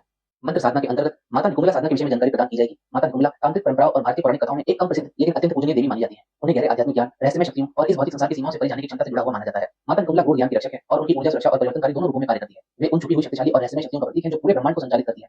उनका स्वरूप उग्र होने के साथ साथ करुणामयी भी है जो सृजन और विनाश के बीच के संतुलन का प्रतीक है। माता निकुंभला साधना एक उन्नत और प्रभावशाली साधना मानी जाती है जिसका उद्देश्य उनके दिव्य आशीर्वाद को प्राप्त करना और उनकी ऊर्जा को आध्यात्मिक और भौतिक लाभों के लिए उपयोग करना है। ये साधना अत्यंत शक्तिशाली मानी जाती है और ये साधना गहरे तांत्रिक नियमों पर आधारित है। निकुंभला साधना के लाभ अत्यधिक और विविध होते हैं। ऐसा माना जाता है कि उनकी साधना करने से शत्रुओं पर विजय प्राप्त होती है, गंभीर बाधाएं दूर होती हैं और दुष्ट शक्तियों से सुरक्षा मिलती है। इसके अलावा उनकी कृपा से इच्छाओं की पूर्ति, मानसिक शक्तियों में वृद्धि और छुपी हुई प्रतिभाओं का विकास होता है। सच्चे साधक के लिए वे न केवल सांसारिक सफलता देती हैं बल्कि गहन आध्यात्मिक जागरण भी प्रदान करती हैं जिससे साधक माया के परे जाकर परम सत्य का अनुभव कर सके। माता की साधना के इस परिचय से आप समझ गए होंगे कि इनके साधक के लिए कुछ भी असंभव नहीं रह जाता। अक्टूबर 2024 माह के पेड ग्रुप में कार्य सिद्धि हेतु माता निकुंभला की साधना प्रस्तुत की जाएगी जिसे करके साधक जटिल से जटिल कार्य सिद्ध कर लेंगे। दोस्तों, ये वही कार्य सिद्धि साधना है जिसे मेघनाथ द्वारा श्री रामचंद्र जी को युद्ध में पराजित करने हेतु किया जा रहा था। जो साधना यदि सफल हो जाती तो श्री रामचंद्र जी का युद्ध में पराजित होना तय था, लेकिन लक्ष्मण जी द्वारा ये साधना खंडित कर दी गई। इसके परिणाम स्वरूप रावण की सेना की पराजय हुई थी। इस साधना की अधिक जानकारी अक्टूबर 2024 माह के टेलीग्राम पेड ग्रुप में उपलब्ध करवा दी जाएगी। इसी के साथ साथ दीपावली पे की जाने वाली मात्र एक दिवस में माता लक्ष्मी जी को प्रसन्न करने हेतु इनकी साधना की विधि एवं गुप्त मंत्र की प्रस्तुति की जाएगी। ये साधना एक अत्यंत प्रभावशाली और दिव्य प्रक्रिया है जिसके माध्यम से साधक माता लक्ष्मी को प्रसन्न करके उनके आशीर्वाद का लाभ उठा सकते हैं। ये साधना न केवल एक वर्ष तक माता की कृपा को बनाए रखने का व्रत है बल्कि इससे साधक अपने जीवन में समृद्धि, सुख, शांति और आर्थिक स्थिरता भी प्राप्त कर सकते हैं। माता लक्ष्मी जो धन, ऐश्वर्य और वैभव की अधिष्ठात्री देवी है, इस साधना से प्रसन्न होकर साधक की सभी आर्थिक चिंताओं को दूर कर सकती है। लेकिन साधना का असली फल तभी मिलता है जब साधक इसे पूर्णतः निष्काम भाव से करता है। साधक को ये साधना केवल माता महालक्ष्मी की प्रसन्नता के उद्देश्य से करना चाहिए। ये साधना मुख्य रूप से माता लक्ष्मी की पूजन और ध्यान पर केंद्रित होती है जिससे साधक की आंतरिक ऊर्जा जागृत होती है और वो देवी के दिव्य रूप को अनुभव करने की स्थिति में आ सकते हैं। ऐसा भी माना जाता है कि साधना के दौरान कुछ साधकों को माता महालक्ष्मी के आंशिक या दिव्य दर्शन की अनुभूति होती है। ये दुर्लभ अनुभव केवल कुछ भाग्यशाली साधकों को प्राप्त होता है। माता लक्ष्मी की साधना मात्र धन की प्राप्ति के लिए नहीं होती बल्कि ये साधक के जीवन में एक सकारात्मक ऊर्जा का संचार करती है। इससे साधक को मानसिक शांति, आंतरिक संतुलन और आध्यात्मिक उन्नति भी प्राप्त होती है। जो साधक सच्चे हृदय से और निस्वार्थ भाव से इस साधना को करते हैं उनके जीवन में देवी लक्ष्मी की कृपा साक्षात रूप में प्रकट होती है। साधक को अपने जीवन में स्थिरता, धन संपत्ति और शांति की अनुभूति होती है और देवी लक्ष्मी की कृपा के साथ उनके जीवन में सभी मार्ग खुलने लगते हैं। इस साधना का महत्व केवल आर्थिक समृद्धि तक सीमित नहीं है। ये साधना साधक के जीवन में आंतरिक शांति, आत्मबल और आध्यात्मिक संतुलन भी स्थापित करती है। माता लक्ष्मी की प्रसन्नता से साधक को हर प्रकार की विपत्ति से मुक्ति मिलती है और उनके जीवन में सौभाग्य और आनंद का संचार होता है। दोस्तों, इसके अतिरिक्त अक्टूबर माह के पेड ग्रुप में स्वर्ण आकर्षण भैरव जी की साधना की राशि एवं अत्यंत सरल विधि के विषय में बताया जाएगा। स्वर्ण आकर्षण भैरव भगवान भैरव का एक अत्यंत पूजनीय और रहस्यमय स्वरूप है जो स्वयं भगवान शिव के उग्र रूपों में से एक माने जाते हैं। वे धन संपन्नता और समृद्धि के रक्षक देवता है जो केवल भौतिक संपत्ति ही नहीं बल्कि सफलता और भाग्य के नए अवसरों को भी आकर्षित करने की शक्ति रखते हैं। स्वर्ण आकर्षण का अर्थ है स्वर्ण को आकर्षित करने वाले, जो उनके धन, ऐश्वर्य और आर्थिक समृद्धि पर प्रभुत्व को दर्शाता है। स्वर्ण आकर्षण भैरव वह दिव्य शक्ति है जो सभी प्रकार की आर्थिक बाधाओं को दूर करके साधक के जीवन में समृद्धि और सफलता की धारा प्रवाहित करते हैं। स्वर्ण आकर्षण भैरव साधना एक पवित्र और गूढ़ साधना है जिसे उनकी प्रबल ऊर्जा को जागृत करने और समृद्धि के द्वार खोलने के उद्देश्य से किया जाता है। ये साधना केवल भौतिक धन की प्राप्ति के लिए नहीं है बल्कि स्वयं को समृद्धि की ऊर्जाओं के साथ संतुलित करने का एक साधन है। ये साधना साधक को आवश्यक धन, सफलता और आर्थिक स्थिरता को आकर्षित करने में सहायता करती है और साथ ही आर्थिक अस्थिरता के सभी संकटों से सुरक्षा प्रदान करती है। इस साधना के लाभ अत्यधिक और परिवर्तनकारी होते हैं। स्वर्ण आकर्षण भैरव साधक को अचानक धन प्राप्ति, नए अवसरों की प्राप्ति और आर्थिक अड़चनों को दूर करने की शक्ति प्रदान करती है। उनकी कृपा साधक की आर्थिक स्थिति को स्थिर करती है और समृद्धि की एक धारा को सुनिश्चित करती है। इसके अलावा उनका आशीर्वाद साधक को धन के साथ साथ आत्मविश्वास, वित्तीय कुशलता और एक आकर्षक व्यक्तित्व भी प्रदान करता है जिससे साधक के जीवन में सकारात्मक परिणाम और प्रभावशाली संबंध बनते हैं। इसके अतिरिक्त एक दिव्य अप्सरा की साधना अक्टूबर 2024 माह के पेड ग्रुप में प्रस्तुत की जाएगी। इस दिव्य अप्सरा का सौंदर्य इतना अलौकिक और मोहक है कि प्राचीन कथाओं के अनुसार इसके आकर्षण में महर्षि अपनी कठोर तपस्या तक को भंग कर बैठे और 907 वर्षों तक उसके प्रेम और आकर्षण में पूरी तरह डूबे रहे। ऐसी है इसकी अनोखी शक्ति। ये सबसे संयमी और तपस्वी योगियों को भी अपनी ओर खींच लेती है और वे भी इसके मोहपाश में बनकर साधना छोड़ बैठते हैं। इसका रूप स्वरूप और आकर्षण इतना प्रबल है कि एक साधारण मनुष्य तो क्या, देवता और ऋषि मुनि तक इसके सम्मोहन से बच नहीं पाते। इसके अद्वितीय सौंदर्य की छाया में साधक को ऐसा दिव्य सुख प्राप्त होता है जिसे पाना मानव जीवन का सर्वोच्च लक्ष्य हो। इस अप्सरा की विशेषता ये भी है कि ये न केवल सौंदर्य और आनंद की प्रतीक है बल्कि इसकी कृपा से साधक को संतान प्राप्ति का भी आशीर्वाद मिल सकता है, भले ही वह सांसारिक जीवन से परे हो। ये अप्सरा एक ऐसी दिव्य शक्ति से संपन्न है जो साधक को एक चिरस्थायी वंश और संतान का वरदान दे सकती है जो साधारण मनुष्य के लिए संभव नहीं। इस कारण इसे केवल भोग और तृप्ति की देवी नहीं बल्कि जीवन की नई सृष्टि की शक्ति माना जाता है। प्रयोजन अप्सरा का प्रत्यक्षीकरण करना मानव स्वर्ग का द्वार खोलने के समान है। इसकी कृपा प्राप्त करना साधक को एक ऐसा दिव्य आनंद, संतुष्टि और स्थायी सुख की ओर ले जाता है जो सांसारिक सुख सुविधाओं से कहीं बढ़कर है। जो भी इस अप्सरा की सिद्धि प्राप्त कर लेता है उसके जीवन में न केवल भौतिक समृद्धि आती है बल्कि वह आत्मिक शांति और परम आनंद की स्थिति तक पहुंच जाता है। इसी कारण इसे प्राप्त करना स्वर्ग के मार्ग पर अग्रसर होना जैसा माना गया है जहां साधक को जीवन के हर पहलू में अपार तृप्ति और दिव्यता का अनुभव होता है। राजसिक साधना के अंतर्गत अचूक द्यूत साधना की प्रस्तुति की जाएगी। शेयर मार्केट, जुआ सट्टा साधना, ये साधना एक खास तरह की साधना है जिसका उद्देश्य व्यक्ति की शेयर बाजार, सट्टेबाजी और जुए जैसे जोखिम भरे कामों में सफलता पाने की क्षमता को बढ़ाना होता है। जुआ सट्टा का मतलब होता है दांव लगाना या जुआ खेलना, और जब इसे शेयर मार्केट की पेचीदगियों से जोड़ा जाता है तो ये साधना व्यक्ति को सही समय पर सही निर्णय लेने में मदद करती है ताकि वह अच्छे मुनाफे कमा सके। इस साधना के जरिए साधक विशेष दिव्य शक्तियों का आवाहन करते हैं जिससे उन्हें अपने निवेश और सट्टे के फैसलों में बेहतर समझ और मार्गदर्शन मिल सके। ये साधना खासतौर पर उन लोगों के लिए होती है जो चाहते हैं बाजार की हलचल को पहले से भांप सकें और दूसरों से एक कदम आगे रहें। साधक की साधना को सिद्ध करके बाजार की चाल का आवाज पहले से ही कर सकेंगे। इस साधना की सिद्धि से साधक की सोचने और सही निर्णय लेने की क्षमता तेज हो जाती है जिससे वो व्यापार और सट्टेबाजी में अच्छे फैसले कर पाते हैं। ये साधना व्यक्ति के जीवन में अचानक धन और संपत्ति ला सकती है जिससे वे जल्दी धनवान बन सकते हैं। राजसिक साधना के अंतर्गत अगली साधना है बरत जिन साधना, जिसका प्रस्तुतिकरण अक्टूबर 2024 माह के टेलीग्राम फीड ग्रुप में किया जाएगा। बरत जिन एक रहस्यमयी और अलौकिक शक्तियों से युक्त प्राणी है जिसका जिक्र कई सभ्यताओं और विशेष रूप से इस्लामी और मध्य पूर्वी पौराणिक कथाओं में मिलता है। कहा जाता है कि जिन धुएं रहित अग्नि से बने होते हैं और इनके पास अदृश्य होने की शक्ति और रूप बदलने की क्षमता होती है। अन्य आत्मिक शक्तियों की तरह जिन भी स्वतंत्र इच्छा रखते हैं जिससे वे शक्तिशाली और कभी-कभी अनिश्चित भी हो सकते हैं। ये एक समानांतर आयाम में रहते हैं और सामान्यतः इंसानी आंखों से नहीं दिखाई देते, हालांकि वे अलग-अलग रूपों में प्रकट हो सकते हैं। जिन साधना एक शक्तिशाली और जटिल साधना मानी जाती है जिसका उद्देश्य किसी जिन की शक्तियों को प्राप्त करना और उसे अपने लाभ और सुरक्षा के लिए प्रयोग करना होता है। बरत जिन साधना के लाभ कुछ इस प्रकार है कि कहा जाता है कि जिस दिन के पास छुपे हुए खजाने और धन की जानकारी होती है, बरत दिन के माध्यम से साधक को अचानक धन लाभ और आर्थिक समृद्धि प्राप्त हो सकती है। ये एक वफादार दिन है जो साधक को शारीरिक खतरे, बुरी आत्माओं और नकारात्मक ऊर्जा से बचाता है। बरत दिन अपने साधक के लिए एक शक्तिशाली रक्षक की भूमिका निभाता है और दुश्मनों से भी रक्षा करता है। बरत दिन के माध्यम से जटिल इच्छाओं की पूर्ति की जा सकती है, चाहे वह प्रेम, करियर या व्यक्तिगत विकास से जुड़ी हो। इस दिन के माध्यम से साधक अपनी अंतर्दृष्टि, दिव्य दृष्टि और टेलीपैथी जैसी शक्तियों को विकसित कर सकते हैं। बरत दिन को नियंत्रित करके साधक दूसरों के विचारों और कार्यों पर सूक्ष्म रूप से प्रभाव डाल सकते हैं जिससे उसे व्यक्तिगत और व्यावसायिक मामलों में एक अनोखी बढ़त मिल सकती है। दोस्तों, तांत्रिक साधना के अंतर्गत भूमृदा साधना के विषय में बताया जाएगा। भूमृदा भूत साधना भूत साधना का एक अद्वितीय रूप है जिसमें दुष्ट या विकृत भूत को बुलाने का कार्य किया जाता है और उसकी ऊर्जा का उपयोग व्यक्तिगत लाभ के लिए किया जाता है। जब इसे सही तरीके से किया जाए तो ये साधना अद्भुत लाभ दे सकती है। साधकों के लिए सबसे प्रमुख प्रेरणा धन और समृद्धि को आकर्षित करना होता है। माना जाता है कि भूमृदा भूत छिपे हुए संसाधनों की जानकारी रखता है और धन के अवसरों को उजागर करने में सहायता करता है। ये भूत जीवन की चुनौतियों को पार करने के लिए आवश्यक चतुराई और संसाधनशीलता रखता है। भूमृदा भूत के साथ जुड़कर साधक व्यक्तिगत और पेशेवर बाधाओं को पार करने के लिए अंतर्दृष्टि और रणनीतियां प्राप्त कर सकते हैं। भूमिका की ऊर्जा व्यक्ति के आकर्षण और चार्म को बढ़ा सकती है जिससे वे दूसरों के लिए अधिक आकर्षक बन जाते हैं। इससे व्यक्तिगत और पेशेवर संबंधों में सुधार हो सकता है। ये एक प्रकार का दुष्ट भूत है परंतु ये भूत भी सुरक्षा प्रदान कर सकता है। इसकी चतुराई साधक को धोखे और विश्वासघात से बचने में सहायता कर सकती है। इस भूत के साथ जुड़ना एक प्रकार की शक्ति और आत्मविश्वास का अनुभव कराता है। तांत्रिक साधना के लिए अंतर्गत एक प्रकार के मारण प्रयोग के विषय में जानकारी दी जाएगी जिसे शत्रु मारण महाप्रयोग की संज्ञा दी गई है। मारण साधना का एक मुख्य लाभ यह है कि ये व्यक्तियों को उनके जीवन में बाधाओं को खत्म करने में सहायता करती है, चाहे ये बाधाएं नकारात्मक प्रभाव, अस्वस्थ रिश्ते या व्यक्तिगत सीमाएं हों। मारण साधना के दौरान जो गहरा संबंध स्थापित होता है वह साधकों को उनकी व्यक्तिगत शक्ति और प्रभाव में काफी बढ़ोतरी का अनुभव कराता है। ये नई शक्ति उन्हें व्यक्तिगत और पेशेवर जीवन में प्रभावी रूप से खुद को व्यक्त करने में सहायता करती है। शत्रु मारण महाप्रयोग नकारात्मक ऊर्जा, दुष्ट व्यक्तियों और हानिकारक प्रभाव से सुरक्षा प्रदान करती है। ये साधक को एक सुरक्षित और सकारात्मक वातावरण बनाने में सक्षम बनाती है जिससे वे शांति और सुरक्षा का अनुभव कर सकते हैं। शत्रु मारण महाप्रयोग के माध्यम से साधक अपने जटिल से जटिल और बड़े से बड़े शत्रु का विनाश चुटकियों में कर सकते हैं। अक्टूबर 2024 माह के टेलीग्राम फीड ग्रुप में यंत्र निर्माण के अंतर्गत माता महाकाली यंत्र, मायाविनी छाया यंत्र एवं आत्मिक ऊर्जा हेतु सूर्य यंत्र की निर्माण विधि का पूर्ण विवरण दिया जाएगा। इसके साथ ही साथ अध्यात्म के अंतर्गत गीता श्लोक 5 एवं शिव शक्ति का पूर्ण रहस्य के विषय में जानकारी दी जाएगी। क्रिया योग एवं योग निद्रा के अंतर्गत योग निद्रा से त्रिकालदर्शी बनने की विधि के विषय में बताया जाएगा। महाअवतार बाबा जी का असली नाम और उनके विषय में भी कुछ गुप्त जानकारियां दी जाएंगी। क्रिया योग के द्वितीय चरण के विषय में जानकारी दी जाएगी कि इसको किस तरह से किया जाता है। आयुर्वेद के अंतर्गत सेवन करने हेतु एक औषधि की निर्माण विधि बताई जाएगी जिसके माध्यम से साधक काम शक्ति को बढ़ा सकेंगे। इसके साथ साथ प्रवाल पिष्टी भस्म के विषय में जानकारी दी जाएगी और गंजापन को दूर करने के लिए औषधि कैसे बनाई जाती है इसकी गुप्त विधि बताई जाएगी। टोने टोटके के अंतर्गत सम्मान नाश टोना एवं कार्य खंडन टोना बताया जाएगा। टोटके के अंतर्गत सिद्ध कुबेर टोटका बताया जाएगा जिसके माध्यम से साधक धन की प्राप्ति कर सकेंगे। इच्छा पूर्ति हेतु पंचमकार को किस तरह से प्रयोग किया जाता है इसका भी एक टोटका आप सभी के समक्ष प्रस्तुत किया जाएगा। अक्टूबर 2024 माह के टेलीग्राम पेड ग्रुप में विशेष साधना के अंतर्गत 18 प्रकार के अन्न प्रदान करने वाले भैरव चेटक की साधना दी जाएगी। जैसा कि हमने पहले बताया कि चेटक उच्च स्तरीय शक्तियों की सेवक शक्ति मानी गई है। आध्यात्मिक और पौराणिक कथाओं के क्षेत्र में जीवन की जीविका से जुड़े देवी शक्ति को विभिन्न रूपों में पूजा जाता है। इनमें भैरव चेटक शामिल है जो अन्न के एक भंडार को प्रदान करते हैं। ये सुनिश्चित करते हैं कि मानवता हमेशा पोषित और समृद्ध बनी रहे। ये 18 प्रकार के अन्न न केवल पोषण मूल्य रखते हैं बल्कि आध्यात्मिक महत्व भी रखते हैं जो समृद्धि, स्वस्थ और भरपूरता का प्रतीक है। भैरव चेटक 18 प्रकार के अन्न के देवता हैं और साधक अक्सर समृद्ध फसल और समग्र कल्याण के लिए उनके आशीर्वाद की कामना करते हैं। इनमें से प्रमुख अन्नों में चावल, गेहूं, जौ, बाजरा और मक्का शामिल है जिनमें प्रत्येक का अपना विशेष गुण और लाभ है। उदाहरण के लिए चावल पवित्रता और पोषण का प्रतीक है जबकि गेहूं स्वास्थ्य और प्राण से जुड़ा है। अन्न केवल भोजन का स्रोत नहीं होते बल्कि इन्हें पवित्र माना जाता है क्योंकि इन्हें देवताओं की ऊर्जा और आशीर्वाद के साथ जोड़ा जाता है। अतिरिक्त रूप से हर अन्न के विशेष उपचार गुण भी होते हैं। उदाहरण के लिए जौ को शरीर और मन को शुद्ध करने वाला माना जाता है जबकि बाजरा ताकत और सहन शक्ति प्रदान करने के लिए जाना जाता है। इन अन्नों को प्रदान करने वाले देवताओं का सम्मान करके साधक अपने शारीरिक और आध्यात्मिक कल्याण को बढ़ाने का प्रयास करते हैं। संक्षेप में भैरव चेटक द्वारा प्रदान किए गए 18 प्रकार के अन्न जीवन, प्रकृति और आध्यात्मिकता के आपसी संबंध का प्रतीक है। ये हमें उस पोषण के प्रति आभार प्रकट करने की याद दिलाते हैं जो हमें प्राप्त होता है और उस दिव्य उपस्थिति का जो हमारा पालन पोषण करती है। इसके अतिरिक्त किसी के भी वशीकरण हेतु चामुंडा प्रयोग की साधना विधि बताई जाएगी। चामुंडा देवी को एक तीव्र और शक्तिशाली देवी के रूप में पूजा जाता है जो शक्ति, परिवर्तन और अपने डर को पराजित करने की क्षमता का प्रतीक है। चामुंडा साधना एक विशेष आध्यात्मिक प्रथा है जो साधकों को इस देवी की अपार ऊर्जा को अपने जीवन के विभिन्न पहलुओं पर नियंत्रण पाने के लिए दोहन करने की अनुमति देती है। चामुंडा साधना का एक सबसे रहस्यमय प्रयोग यह है कि साधक किसी भी व्यक्ति को आजीवन वशीकृत कर सकते हैं। चामुंडा साधना के साधक देवी की ऊर्जा को प्रभावित करके वे किसी अन्य व्यक्ति के विचारों, भावनाओं और क्रियाओं पर नियंत्रण प्राप्त कर सकते हैं। इस साधना के माध्यम से उत्पन्न ऊर्जा प्रेम, निष्ठा और सम्मान को बढ़ावा देती है जिससे साधक और इच्छित व्यक्ति के बीच एक सामंजस्यपूर्ण संबंध स्थापित होता है। इसके साथ ही साथ अक्टूबर 2024 माह के टेलीग्राम पेड ग्रुप में शुद्ध नवाण मंत्र की साधना की प्रस्तुति की जाएगी जिसे नवरात्रि की अष्टमी से शुरू करके साधक अपने जीवन में भौतिक, आध्यात्मिक और मानसिक लाभ प्राप्त कर सकेंगे। नवाण मंत्र शक्ति और सिद्धि का एक अत्यंत शक्तिशाली मंत्र है। ये मंत्र देवी चामुंडा अर्थात दुर्गा की महाशक्ति का प्रतीक है और इसमें मां के 3 मुख्य बीज शामिल हैं। इन बीजों में अनंत ऊर्जा और शक्ति निहित है जो साधक के जीवन में आध्यात्मिक, मानसिक और भौतिक लाभ लाती है। शुद्ध नवाण मंत्र की साधना से जीवन में आने वाली सभी प्रकार की बाधाएं और विघ्न दूर हो जाते हैं, चाहे आर्थिक समस्या हो, पारिवारिक तनाव हो या फिर शत्रुओं से सुरक्षा की आवश्यकता। नवाण मंत्र सभी प्रकार की रुकावटों को समाप्त करने की क्षमता रखता है। नवाण मंत्र का नियमित जाप मन को शांति और संतुलन प्रदान करता है। इससे मानसिक तनाव कम होता है और साधक के भीतर आत्मविश्वास और साहस का संचार होता है। ये मंत्र साधक को आध्यात्मिक मार्ग पर आगे बढ़ाता है। इससे साधक की आत्मिक शक्तियों का जागरण होता है और ध्यान की गहराई में उतरने की क्षमता बढ़ती है। इस मंत्र की साधना से साधक को सर्व सिद्धि अर्थात जीवन के हर क्षेत्र में सफलता प्राप्त होती है। देवी की कृपा से सभी मनोकामनाएं पूर्ण होती हैं और साधक के जीवन में सुख समृद्धि का वास होता है। नवाण मंत्र एक सुरक्षात्मक कवच की तरह कार्य करता है। ये साधक को नकारात्मक ऊर्जा, बुरी दृष्टि और सभी प्रकार के अनिष्ट प्रभावों से बचाता है। नवार्ण मंत्र की साधना से साधक का जीवन सुख शांति और समृद्धि से भर जाता है। देवी की कृपा से साधक हर परिस्थिति में विजय प्राप्त करता है और उसका आत्मविश्वास अटूट हो जाता है। ये साधना देवी मां के प्रेम, संरक्षण और शक्ति का अनुभव कराती है, जिससे साधक का जीवन हर प्रकार से दिव्य और मंगलमय हो जाता है। इसके अतिरिक्त नवदुर्गा साधना की शुद्ध परिचित विधि साधकों के कल्याण हेतु दी जाएगी। नवदुर्गा साधना शक्ति और आध्यात्मिक उन्नति की एक अत्यंत प्रभावशाली साधना है, जो देवी दुर्गा के 9 स्वरूपों की आराधना से जुड़ी है। ये साधना व्यक्ति को शारीरिक, मानसिक और आत्मिक शक्ति प्रदान करती है और जीवन के सभी क्षेत्रों में सफलता और संतुलन लाने में मार्ग दिखाती है। नवदुर्गा साधना से मन की चंचलता कम होती है और साधक के भीतर शांति और संतुलन की अनुभूति होती है, जिससे नकारात्मक विचारों का नाश होता है और सकारात्मक ऊर्जा का संचार होता है। साधना के दौरान मंत्रों और ध्यान का अभ्यास करने से मानसिक और शारीरिक स्वास्थ्य में सुधार होता है। ये साधना रोगों को दूर करने और प्रतिरोधक क्षमता बढ़ाने में भी सहायक मानी जाती है। नवदुर्गा के 9 रूपों की आराधना से जीवन के विभिन्न संकट जैसे आर्थिक समस्याएं, पारिवारिक समस्याएं और शत्रु बाधाएं आसानी से समाप्त होती हैं। देवी की कृपा से हर चुनौती का सामना साहस और आत्मविश्वास के साथ कर सकता है। नवदुर्गा साधना का एक और महत्वपूर्ण लाभ है कि ये साधक के जीवन में धन, समृद्धि और वैभव लाती है। नवदुर्गा साधना जीवन के हर प्रकार के क्षेत्र में सफलता, संतोष और सुरक्षा प्रदान करती है, जिससे साधक का जीवन सुख, शांति और समृद्धि से भर जाता है। दोस्तों, इन सभी अद्भुत साधनों की जानकारी हेतु आप सभी अक्टूबर 2024 माह के टेलीग्राम पेज ग्रुप में अवश्य जुड़ें। देवी निकुंभला की भूमिका रामायण में संक्षिप्त है, लेकिन अत्यधिक महत्वपूर्ण है। उन्हें युद्ध कांड में प्रस्तुत किया गया है जब भगवान राम और रावण के बीच युद्ध अपने चरम पर था। उनकी उपस्थिति रावण के पुत्र इंद्रजीत, जिसे मेघनाद के नाम से भी जाना जाता है, उससे जुड़ी हुई है।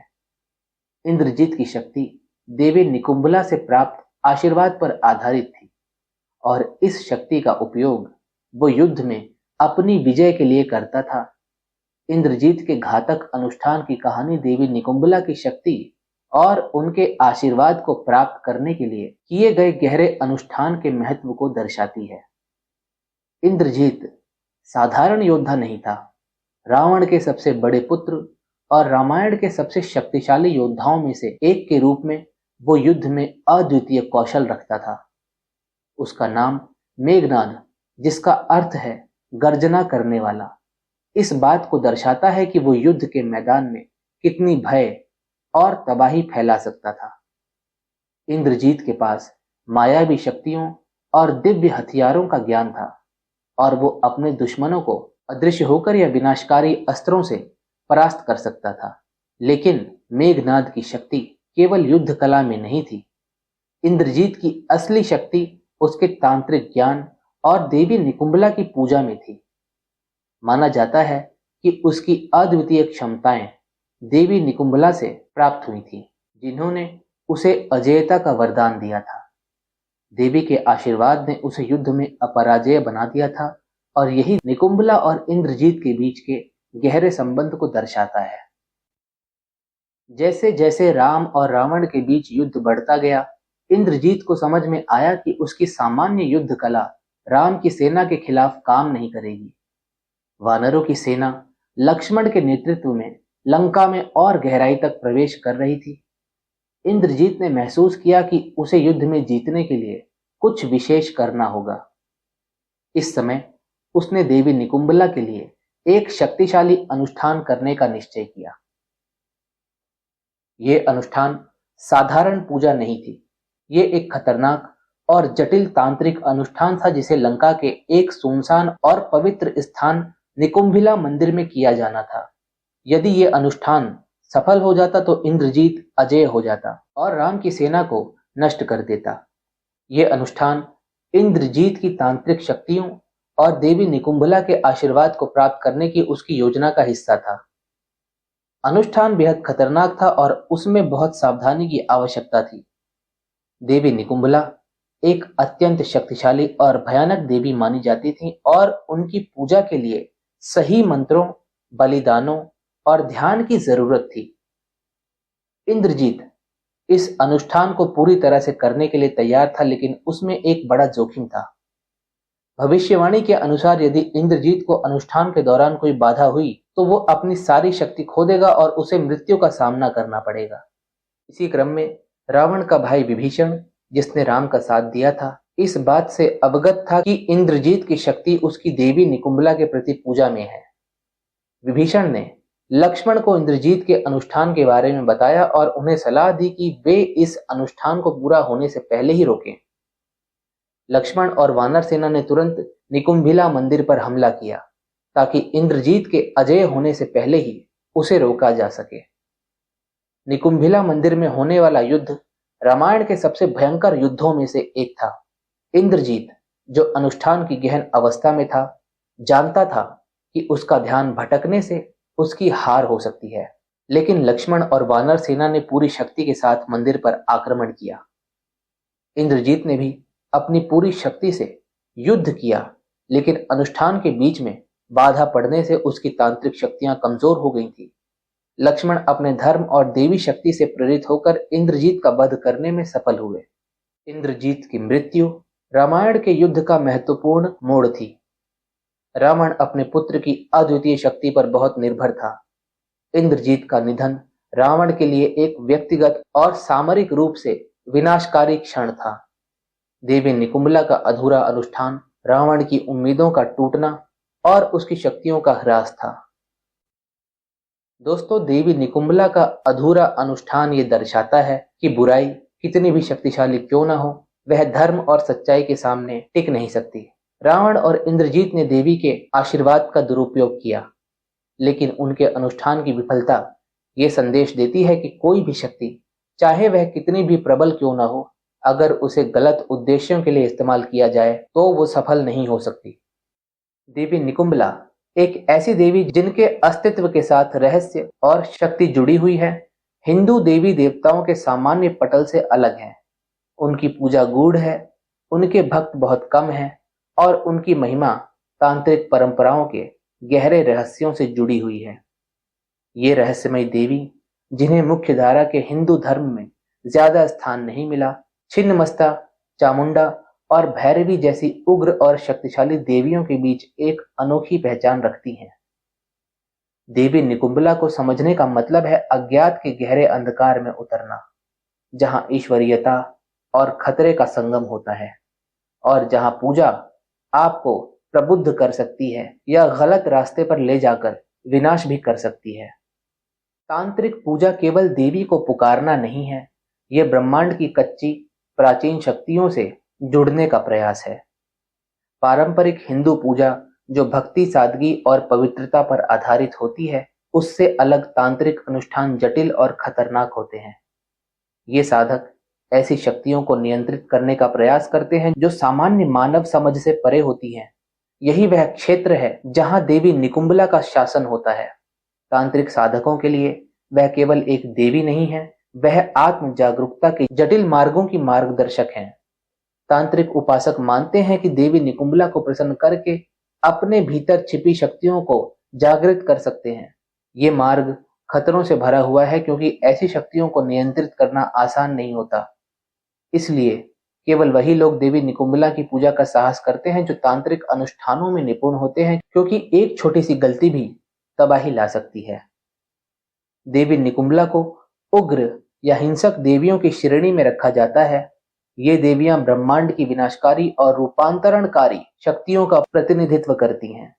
लेकिन ये विनाश केवल अराजकता नहीं है, ये पुनर्जन्म और पुनर्निर्माण के लिए मार्ग बनाता है। देवी निकुंभला की पूजा का मतलब ऐसी शक्ति को आमंत्रित करना है जो अच्छे और बुरे की सामान्य धारणा से परे है। हिंदू धर्म की उग्र देवियों जैसे कि छिन्नमस्ता, चामुंडा और भैरवी को उनके भयानक रूपों और अपार शक्ति के लिए जाना जाता है। फिर भी वे संरक्षण करने वाली मानी जाती हैं, जो गहरी अंतर्दृष्टि और मुक्ति प्रदान कर सकती हैं। देवी निकुंभला भी इस दोहरे स्वभाव को साझा करती हैं। वह एक ऐसी शक्ति है जो अपने भक्तों को सुरक्षा भी प्रदान कर सकती है और विनाश भी। ये भक्त के इरादों पर निर्भर करता है। देवी निकुंभला की पूजा सरल नहीं है। इससे जुड़े अनुष्ठान अत्यंत जटिल होते हैं और इनमें ध्यान और कुशलता की जरूरत होती है। तांत्रिक पूजा में मंत्रों, यंत्रों और बलिदानों का प्रयोग होता है। मंत्र देवी की शक्ति का मौखिक अवतार माने जाते हैं, जबकि यंत्र उनके रूप का भौतिक प्रतीक होते हैं। इन प्रतीकों को सही ढंग से उच्चारण और ध्यान के साथ सक्रिय किया जाता है, तब वे देवी की ऊर्जा का एक माध्यम बनते हैं। बलिदान भी उनकी पूजा का एक महत्वपूर्ण हिस्सा है। अन्य देवियों की पूजा में जहां फूल, फल और मिठाइयां चढ़ाई जाती हैं, देवी निकुंभला की पूजा में अधिक गहरे और प्रतीकात्मक बलिदान की आवश्यकता होती है। कुछ ग्रंथों में रक्त बलिदान का उल्लेख मिलता है, हालांकि आधुनिक काल में इसका प्रतीकात्मक रूप में प्रयोग किया जाता है। सिद्ध मध्य अनुभव। मैं पिछले 7 सालों से मनोरोग की दवाइयां ले रहा था। मुझे जनरल एंजाइटी डिसऑर्डर और बाइपोलर डिसऑर्डर जैसी कई मानसिक बीमारियां बताई गई, लेकिन मानसिक शांति कभी भी नहीं मिली। 2019 में कॉलेज खत्म होने के बाद मैं 2023 तक बेरोजगार रहा। मेरी संकल्प शक्ति पूरी तरह से समाप्त हो गई थी। मैं कभी कोई व्रत या संकल्प लेता और अगले ही दिन उसे छोड़ देता। बड़े-बड़े विचार बनते थे कि जैसे आज मैं 5 घंटे क्रिया योग करूँगा, लेकिन आलस्य की स्थिति चरम पर थी। जैसे-तैसे मेरी नौकरी 2023 में लगी, लेकिन लापरवाही के कारण मुझे नौकरी से निकाल दिया गया, क्योंकि मैंने मैनेजर को अपनी बीमारी के बारे में बता दिया था। पिछले 8-9 महीनों में मैंने 4 डॉक्टर बदले, लेकिन कोई लाभ नहीं हुआ। इंटरव्यू की तैयारी भी ठीक से नहीं कर पा रहा था, क्योंकि मेरा मन मेरे वश में नहीं था। दिन भर ख़याली पुलाव के विचार आते रहते थे और मैं अत्यधिक आक्रामक भी हो जाता था कभी-कभी। आखिरकार मैंने साधकों के अनुभव देखकर मनीष जी को अपनी स्थिति बताई। उन्होंने सिद्ध मद्य लेने की सलाह दी। सिद्ध मद्य का सेवन करने के 2-3 दिन में ही पढ़ाई करने का जुनून जाग उठा। 21 दिनों में मैंने इतनी पढ़ाई कर ली जितनी पिछले 7 महीनों में भी नहीं की थी। घर वालों के अनुसार मुझे सिद्ध मद्य से 50% तक लाभ मिला है। अब केवल कभी-कभार रात को सिर में हल्की सी चक्कर आती है, बिना किसी दर्द के। मैं मनीष जी का आभारी हूँ और संपूर्ण संस्था को अत्यंत धन्यवाद करता हूँ। दोस्तों, सिद्ध मध्य क्या है, आइए जानते हैं। सिद्ध मध्य के प्रभाव को हम क्रिया योग एवं तंत्र दोनों ही अनुसार से समझेंगे, जिससे साधकों को ज्यादा बेहतर समझ आएगा। मानव शरीर में नाना प्रकार की वायु, कोष एवं नाड़ी चक्र होते हैं, जो जन्म से स्वतः एक निश्चित स्थिति में होते हैं, जिससे मनुष्य एक सामान्य जीवन जीता है। लेकिन इनमें थोड़ा सा भी फेरबदल साधक के जीवन में कौतूहल ला सकता है, जिसमें व्यक्ति शारीरिक, मानसिक, आत्मिक समस्या से जूझता है। अतः ये समझ आवश्यक है कि सिर्फ भौतिक ही नहीं, आंतरिक ऊर्जा शरीर भी संतुलित रहे। जो भी शोध आज के समय में होते हैं, वह उनपे ही हैं जो भौतिक रूप से उपस्थित हैं। इसी कारण से शरीर आंतरिक ऊर्जा का स्रोत सूक्ष्म एवं कारण शरीर पर सिर्फ आध्यात्मिक दृष्टि से ही शोध किया गया है, जिसके संपूर्ण फल प्राप्त हुए हैं मुक्ति एवं मोक्ष के संदर्भ में। अतः साधक योग के माध्यम से स्वयं के पूर्ण आंतरिक भौतिक शरीर को स्वस्थ रख सकते हैं, लेकिन ऐसा करने में असमर्थ होने के कारण साधक नाना प्रकार की समस्या से ग्रसित होते हैं, जिन्हें खान-पान अथवा दवा से ठीक होने में अत्यधिक समय लग सकता है। भौतिक शरीर में समस्या जब भी होगी, उसी के साथ आंतरिक ऊर्जा शरीर में भी बदलाव होंगे, अथवा जब आंतरिक ऊर्जा शरीर में बदलाव होंगे, वह भौतिक शरीर में दिखेगा। इसलिए जब भी व्यक्ति किसी प्रकार की अप्राकृतिक समस्या होती है, उसमें नाना प्रकार की ऊर्जा की आवश्यकता होती है, उसे ठीक करने हेतु, जिसमें रस, गंध, स्पर्श आदि सभी सम्मिलित हैं। शरीर में मुख्य 5 वायु जो शरीर को पूर्ण रूप से स्वस्थ रखने हेतु जिम्मेदार है, साथ में कफ, वात, पित्त जो कि मूल 5 तत्वों का ही स्वरूप है, जैसे जल एवं भूमि मिलके कफ, जल और अग्नि मिलके पित्त और आकाश और वायु मिलके वात निर्मित होते हैं। समस्या तब होती है जब इनमें से कुछ भी असंतुलित हो जाए। उसमें व्यक्ति को ये समझ नहीं आता कि वो क्या कर रहा है। शरीर में 5 मुख्य वायु में उदान वायु शरीर के कंठ से ऊपरी भाग में होती है, जो कि मस्तिष्क का नियंत्रण रखती है। इसी के कारण शरीर का भार रहता है। जब व्यक्ति का देहांत होता है, उस समय इसी के अभाव में शरीर भारी हो जाता है। इसमें बदलाव होने पर व्यक्ति नाना प्रकार के मानसिक कष्ट का सामना करता है, जिसमें वो एक काल्पनिक जीवन जीने लगता है, अनर्गल बातें करने लगता है, भय में जीवन जीने लगता है। जब वो वायु असंतुलित होती है, उसी के साथ व्यान वायु भी होती है, जिसमें त्वचा खराब होने लगना या साधक स्पर्श की शक्ति खोने लग जाता है। धीरे-धीरे मांसपेशियां आदि कमजोर होने लग जाती हैं। ऐसी स्थिति में साधक को आंतरिक ऊर्जा के विकास की आवश्यकता होती है, जिसे वो योग के माध्यम से अथवा रस, स्पर्श, गंध के माध्यम से प्राप्त करता है, जिससे वो इस असंतुलन से शीघ्र बाहर निकल सके। ये रस ही सिद्ध मद्य है। तंत्र अनुसार साधक अपने जीवन में नाना प्रकार के स्थान एवं व्यक्ति के प्रभाव में आते हैं, जिसमें साधक संपूर्ण समर्पण करते हैं। जिस समय वह मूत्र त्याग करते हैं अथवा संभोग करते हैं, उनका शरीर स्वयं सुरक्षा में कम रहता है, जिस कारण से किसी भी अतृप्तता के प्रभाव में आसानी से आ जाते हैं। ये सिर्फ इन्हीं 2 समय पर नहीं, अन्य हर समय साधक का शरीर नाना प्रकार की प्रकृति प्रभावित क्रियाओं का सामना करता रहता है, जिसमें यदि वो आंतरिक रूप से शक्तिशाली है तो उन्हें पार कर लेता है, अन्यथा प्रभाव में आ जाता है, जिसे सामान्य शब्दों में नकारात्मकता कहते हैं। आपने अधिकतर सुना होगा कि किसी को भूत अथवा प्रेत ने पकड़ लिया जब वो किसी जगह पर पेशाब कर रहा था। उसका मूल कारण स्वयं को स्वच्छंद छोड़ना है, जिसकी वजह से प्रभाव में आने की संभावनाएं बढ़ जाती हैं। इसलिए व्यक्ति को संभोग एवं इससे संबंधित क्रिया को निर्धारित स्थान पर ही करना चाहिए। चंद्र जल एवं मन का कारक होता है। सूर्य द्वारा भूमि पर जीवन होता है। ये तो हर व्यक्ति समझता है, इसलिए तंत्र में हठ योग की इतनी महत्वता है। यदि साधक इसका अभ्यास करता है तो कोई भी नकारात्मक शक्ति उसके समीप भी नहीं आ सकती है। साथ ही साथ वह इन पर नियंत्रण भी कर लेता है। लेकिन साधक अपने निजी जीवन में इतने व्यस्त हैं कि उनके पास समय नहीं है। इसलिए इनके असंतुलन अथवा यह नाड़ी असंतुलन ही शारीरिक समस्या उत्पन्न करता है, जिसमें कुछ चक्र प्रभावित हो जाते हैं। इनको पूर्ण रूप से संतुलित और प्रभावशाली बनाने हेतु ही सिद्ध मध्य है, जिससे साधक के अंदर प्रकृति से समस्त ऊर्जा को ग्रहण करने की शक्ति बढ़ती है और उसके नाड़ी और शरीर में ऊर्जा विकास होता है। ये मूल स्वरूप है इसे समझने का। अब समझते हैं इन्हें प्राप्त होने वाले लाभ के विषय में। ये सिर्फ सेवन करने वाले के शरीर पर कार्य करता है। नकारात्मकता से मुक्ति, नाना प्रकार की अप्राकृतिक बाधा से मुक्ति, भय से मुक्ति, मानसिक असंतुलनता से मुक्ति, शारीरिक संचय से मुक्ति, डरावने स्वप्न आदि से मुक्ति, नजर दोष आदि से बचाव। इसे गिना नहीं जा सकता। जितनी भी समस्या जो शरीर से संबंधित है, उनमें मुक्ति मिल जाती है। एक साधक को इसके माध्यम से माइग्रेन में भी आराम मिला। एक साधक को लंबे समय से शारीरिक समस्या थी, उन्हें लगभग 1 सप्ताह के सेवन से 35% राहत है। अभी तक जिन्होंने भी इसका सेवन किया है, उन्हें लाभ प्राप्त हुए हैं। अतः यदि आप भी किसी भी प्रकार से ऊपरी बाधा अथवा किसी अन्य अप्राकृतिक चीज से ग्रसित हैं, तो आप इसका सेवन अवश्य करें। इसके विषय में अधिक जानकारी टेलीग्राम चैनल पर सार्वजनिक रूप से उपलब्ध है। रक्त जीवन की अंतिम भेंट का प्रतीक है। ऐसा बलिदान जो एक उग्र देवी को प्रसन्न करने के लिए आवश्यक होता है। तांत्रिक देवियों की पूजा हमेशा खतरों से भरी होती है और देवी निकुंभला भी इसका अपवाद नहीं है। उनके अनुष्ठानों में केवल मंत्रों के सही उच्चारण और यंत्रों की सही रचना की ही जरूरत नहीं होती, बल्कि उस आध्यात्मिक शक्ति की गहन समझ की भी आवश्यकता होती है जिसे साधक आमंत्रित कर रहा है। यदि अनुष्ठान में कोई त्रुटि हो जाए या साधक के मन में अशुद्ध विचार हों, तो परिणाम विनाशकारी हो सकते हैं। ग्रंथों में बताया गया है कि गलत तरीके से किए गए अनुष्ठान से आत्मविनाश, पागलपन या देवी का क्रोध भी झेलना पड़ सकता है। इसलिए केवल अनुभवी और सच्चे साधक ही इस मार्ग पर चल सकते हैं, लेकिन जो साधक सफलतापूर्वक उनकी पूजा करते हैं, उसे अपार शक्तियां मिलती हैं। देवी निकुंभला अजेयता, आंतरिक शक्ति और गहरे आध्यात्मिक ज्ञान का वरदान देती हैं। उनके आशीर्वाद से साधक भय रहित योद्धा बन जाता है, जो किसी भी विपत्ति का सामना करने में सक्षम हो जाता है। देवी निकुंभला की एक और रोचक बात यह है कि उनका कोई निश्चित चित्रण नहीं है। जहां अन्य हिंदू देवी देवताओं का जीवंत चित्रण होता है, वहीं दूसरी ओर देवी निकुंबला की छवि मुख्य धारा में कम देखने को मिलती है। ये उनके रहस्यमय स्वभाव को और भी गहरा बनाती है। ग्रंथों के आधार पर उन्हें एक कृष्ण वर्ण की देवी के रूप में देखा जाता है, जिनका स्वरूप अग्नि से घिरा होता है। ये अग्नि केवल उनके क्रोध का प्रतीक नहीं है, बल्कि उनकी परिवर्तनकारी शक्ति का भी प्रतीक है।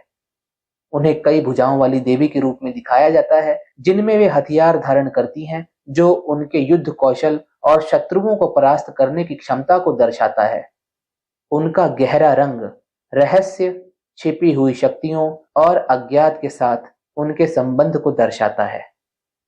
दोस्तों, तांत्रिक देवियों के पटल पर देवी निकुंबला का स्थान भय और श्रद्धा दोनों से भरा हुआ है।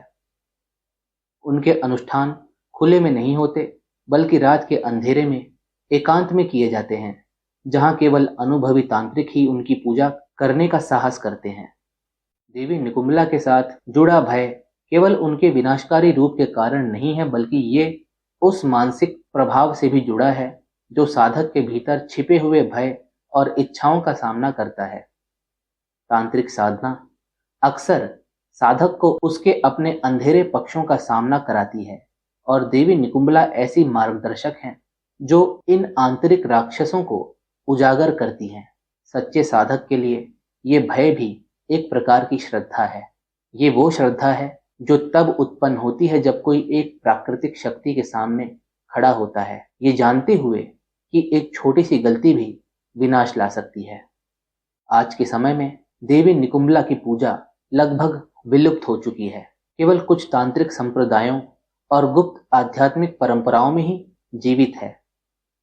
हालांकि उनकी विरासत आज भी कहानियों और किंवदंतियों में जीवित है, जो उन्हें अपार शक्ति और भयावह सौंदर्य की देवी के रूप में दर्शाती है। आधुनिक काल में कभी कभी उन्हें आंतरिक शक्ति और धैर्य के प्रतीक के रूप में भी देखा जाता है, जो स्त्री की उग्र और अव्यवस्थित शक्ति का प्रतीक है। उनकी कहानी जो रहस्यों से भरी है, ये याद दिलाती है कि अंधकार के गहरे स्तरों में एक अनूठी प्रकाश की क्षमता छुपी हुई होती है। देवी निकुंबला की साधना का मतलब है अस्तित्व की संपूर्णता को अपनाना, ये स्वीकार करना कि अंधकार के भीतर अप्रत्याशित प्रकाश की संभावना छिपी हुई है। आधुनिक युग में देवी निकुंबला की प्रासंगिकता और सांस्कृतिक प्रभाव के बारे में विस्तार से बताते हुए ये स्पष्ट होता है कि वो मुख्य धारा के हिंदू अनुष्ठानों का हिस्सा नहीं होने के बावजूद विद्वानों और तांत्रिक साधकों के बीच गहरी रुचि का विषय बनी हुई है। हालांकि उनकी पूजा व्यापक रूप से नहीं की जाती, फिर भी वो रहस्यमयी और शक्तिशाली देवी के रूप में अपनी उपस्थिति बनाए हुए हैं। यहाँ हम उनके आधुनिक महत्व, सांस्कृतिक प्रभाव और आध्यात्मिक पौराणिक कथाओं और क्षेत्रीय परंपराओं में उनके स्थान का विस्तार से वर्णन करेंगे। आधुनिक युग में जब गूढ़ अध्ययन और प्राचीन तांत्रिक परंपराओं में रुचि बढ़ी है, देवी निकुंबला एक अद्भुत आकर्षण का केंद्र बन गई हैं। हालांकि उन्हें शहरी या मुख्य धारा की हिंदू परंपराओं में व्यापक रूप से नहीं पूजा जाता, लेकिन तंत्र से जुड़े गहरे अध्ययन, विशेष रूप से तांत्रिक साधना के प्रति रुचि रखने वाले विद्वान उनकी शक्ति और रहस्यमय भूमिका पर ध्यान केंद्रित कर रहे हैं। विद्वानों का मानना है कि देवी निकुंबला हिंदू आध्यात्मिकता के उन पहलुओं का प्रतिनिधित्व करती हैं जो बहुत कम ज्ञात है, खासकर युद्ध, विनाश और शत्रुओं पर विजय से जुड़ी शक्तियों का। रामायण में उनकी उपस्थिति, जहां उन्हें देवताओं और राक्षसों दोनों द्वारा भयभीत देवी के रूप में चित्रित किया गया है, आज भी लोगों को चकित करती है। आधुनिक शोधकर्ता जो महाकाव्यों और गूढ़ विद्या के बीच संबंधों का अध्ययन करते हैं, वे देवी निकुंबला के बारे में जानकर प्रभावित होते हैं, खासकर जब ये समझने की बात आती है कि देवी निकुंबला जैसे पात्र प्राचीन काल में कितने प्रभावशाली थे। उनकी पूजा जो युद्ध में अजेयता और गूढ़ अनुष्ठानों से जुड़ी हुई थी, उनके रहस्यमय और शक्तिशाली स्वरूप को दर्शाती है। हालांकि देवी निकुंबला की पूजा आज व्यापक नहीं है, फिर भी उनका प्रभाव भारत के कुछ आदिवासी और तांत्रिक परंपराओं वाले दूर दराज के क्षेत्रों में देखा जा सकता है। इन क्षेत्रों में देवी निकुंबला के समान दिखने वाली स्थानीय देवियों की पूजा की जाती है। इन देवियों को अक्सर सुरक्षा, युद्ध और शत्रुओं पर विजय से जोड़ा जाता है। बंगाल, उड़ीसा और हिमालय जैसे तांत्रिक गढ़ वाले क्षेत्रों में ऐसी परंपराएं अभी भी जीवित हैं, जहां लोग स्थानीय देवियों की पूजा करते हैं। इन क्षेत्रों में देवी निकुंबला के रूप में विभिन्न नामों से पूजी जाने वाली ये देवियां एक योद्धा देवी के रूप में सम्मानित होती हैं, जो लोगों को युद्ध में सफलता दिलाने और उनकी रक्षा करने में सक्षम होती हैं। आदिवासी समुदायों में ऐसी देवियों का महत्व अत्यधिक होता है। उन्हें अंतिम रक्षक के रूप में देखा जाता है, जो न केवल बुरी आत्माओं को दूर भगाती हैं, बल्कि युद्ध में विजय भी दिलाती हैं। तांत्रिक साधना में देवी निकुंबला जैसी शक्तियों की पूजा को व्यक्तिगत परिवर्तन और शत्रुओं पर विजय प्राप्त करने के साधन के रूप में देखा जाता है। हाल के वर्षों में तांत्रिक अध्ययन और गूढ़ साधनाओं में वैश्विक रुचि में भारी वृद्धि हुई है। तंत्र, जिसे अक्सर केवल अनुष्ठानों के रूप में समझा जाता है, वास्तव में एक गहरी दार्शनिक प्रणाली है, जिसमें ध्यान, आध्यात्मिक मार्गदर्शन और दिव्यता के साथ एक अंतरंग संबंध स्थापित करने का साधन है। इस संदर्भ में देवी निकुंबला का महत्व फिर से बढ़ा है, क्योंकि वह तंत्र के गहरे रहस्यमय पहलुओं का प्रतिनिधित्व करती हैं, जो उन लोगों को आकर्षित करती हैं जो हिंदू आध्यात्मिकता की गहराई को समझना चाहते हैं। जो लोग हिंदू धर्म के गूढ़ पहलुओं की गहराई में जाते हैं, वे अक्सर देवी निकुंबला के नाम का सामना करते हैं। उनके काले जादू, युद्ध और गूढ़ अनुष्ठानों से जुड़ाव उन्हें उन लोगों के लिए आकर्षक बनाता है, जो मानव चेतना की सीमाओं और भौतिक दुनिया में देवताओं की हस्तक्षेप क्षमता का पता लगाना चाहते हैं। इस तथ्य से कि उनकी शक्ति इतनी विशाल थी कि देवता भी उनकी पूजा से भयभीत थे, उन्हें एक अनोखी देवी बना देता है। इसके अलावा तांत्रिक प्रथाओं की वैश्विक वृद्धि ने निकुंबला जैसी देवियों पर नया ध्यान केंद्रित किया है। अधिक लोग वैकल्पिक आध्यात्मिक प्रथाओं की तलाश कर रहे हैं, विशेष रूप से वे जो पारंपरिक धार्मिक ढांचे के बाहर हैं। देवी निकुंबला प्राचीन ज्ञान का प्रतीक बन जाती हैं, जो अभी भी सामान्य जनता से छिपा हुआ है। उनकी पूजा युद्ध, सुरक्षा और तांत्रिक साधना से जुड़ी होने के कारण वे उन लोगों के लिए मार्गदर्शक बन जाती हैं जो इन रहस्यमय मार्गों पर चलना चाहते हैं। देवी निकुंबला का आज भी महत्व इसलिए है क्योंकि उनकी तुलना हिंदू पौराणिक कथाओं की अन्य शक्तिशाली देवियों से की जाती है। उन्हें अक्सर काली, छिन्नमस्ता और चामुंडा जैसी देवियों के समान माना जाता है, जो सभी देवी शक्ति के विनाशकारी लेकिन रक्षक रूप का प्रतिनिधित्व करती हैं। ये देवियां सृजन और विनाश के द्वैत का प्रतीक हैं, जो दर्शाती हैं कि रक्षा करने के लिए कभी-कभी विनाश आवश्यक होता है।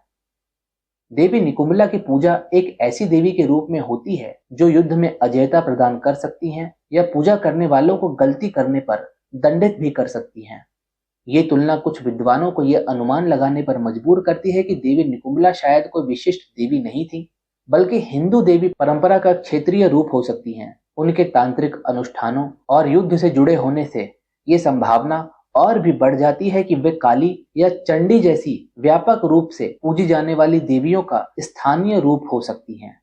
और इसी क्रम में सांस्कृतिक दृष्टिकोण से देवी निकुंबला का महत्व उनके एक रक्षक और विनाशक के प्रतीकात्मक रूप में निहित है।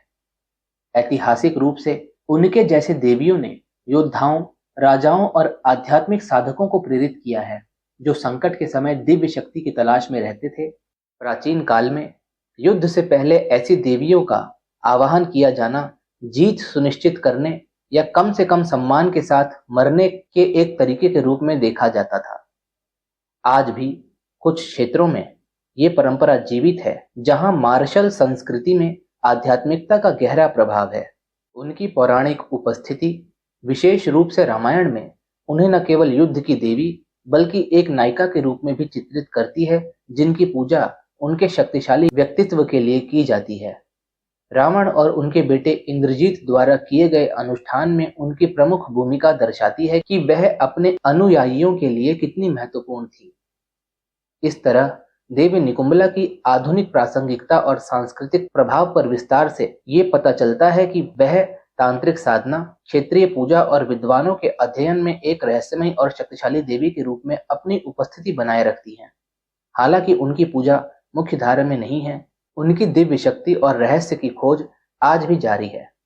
देवी निकुंबला का उल्लेख प्राचीन ग्रंथों में बहुत महत्वपूर्ण है, भले ही वह ज्यादा प्रसिद्ध देवी न हो। उनकी चर्चा खासकर रामायण और तांत्रिक ग्रंथों में मिलती है।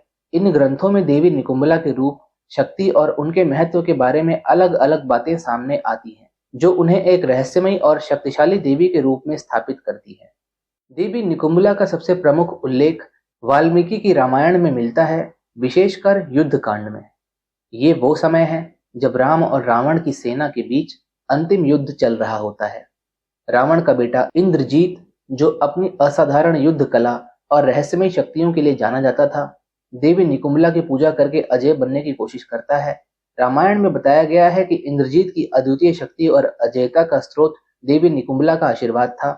जब राम की सेना लंका में गहराई तक पहुंच जाती है तो इंद्रजीत ये समझ जाता है कि इस साधारण युद्ध उसे जीत नहीं दिला पाएगा, इसलिए वह निकुंभिला मंदिर में एक गुप्त और खतरनाक अनुष्ठान करता है, जिसमें देवी निकुंभला को प्रसन्न करने के लिए एक जटिल मंत्र और बलिदान किए जाते हैं, जैसा कि वीडियो में पहले बता दिया गया है। यदि ये अनुष्ठान पूरा हो जाता तो इंद्रजीत अजय हो जाता और श्री राम की सेना का नाश हो जाता। हालांकि इंद्रजीत के इस अनुष्ठान की एक भविष्यवाणी थी कि अगर उसे बीच में रोका गया तो उसकी शक्ति समाप्त हो जाएगी। रावण के भाई विभीषण, जो अब राम की सेना में शामिल हो चुके थे, ये बात लक्ष्मण को बताते हैं। लक्ष्मण और वानर सेना मंदिर पर हमला करते हैं और इंद्रजीत को मार गिराते हैं, जिससे देवी निकुंभला का अनुष्ठान पूरा नहीं हो पाता। इस घटना से रावण की हार की शुरुआत होती है और ये संकेत मिलता है कि देवी निकुंभला की शक्ति को ठीक से न संभाल पाने के कारण रावण के वंश का पतन हुआ।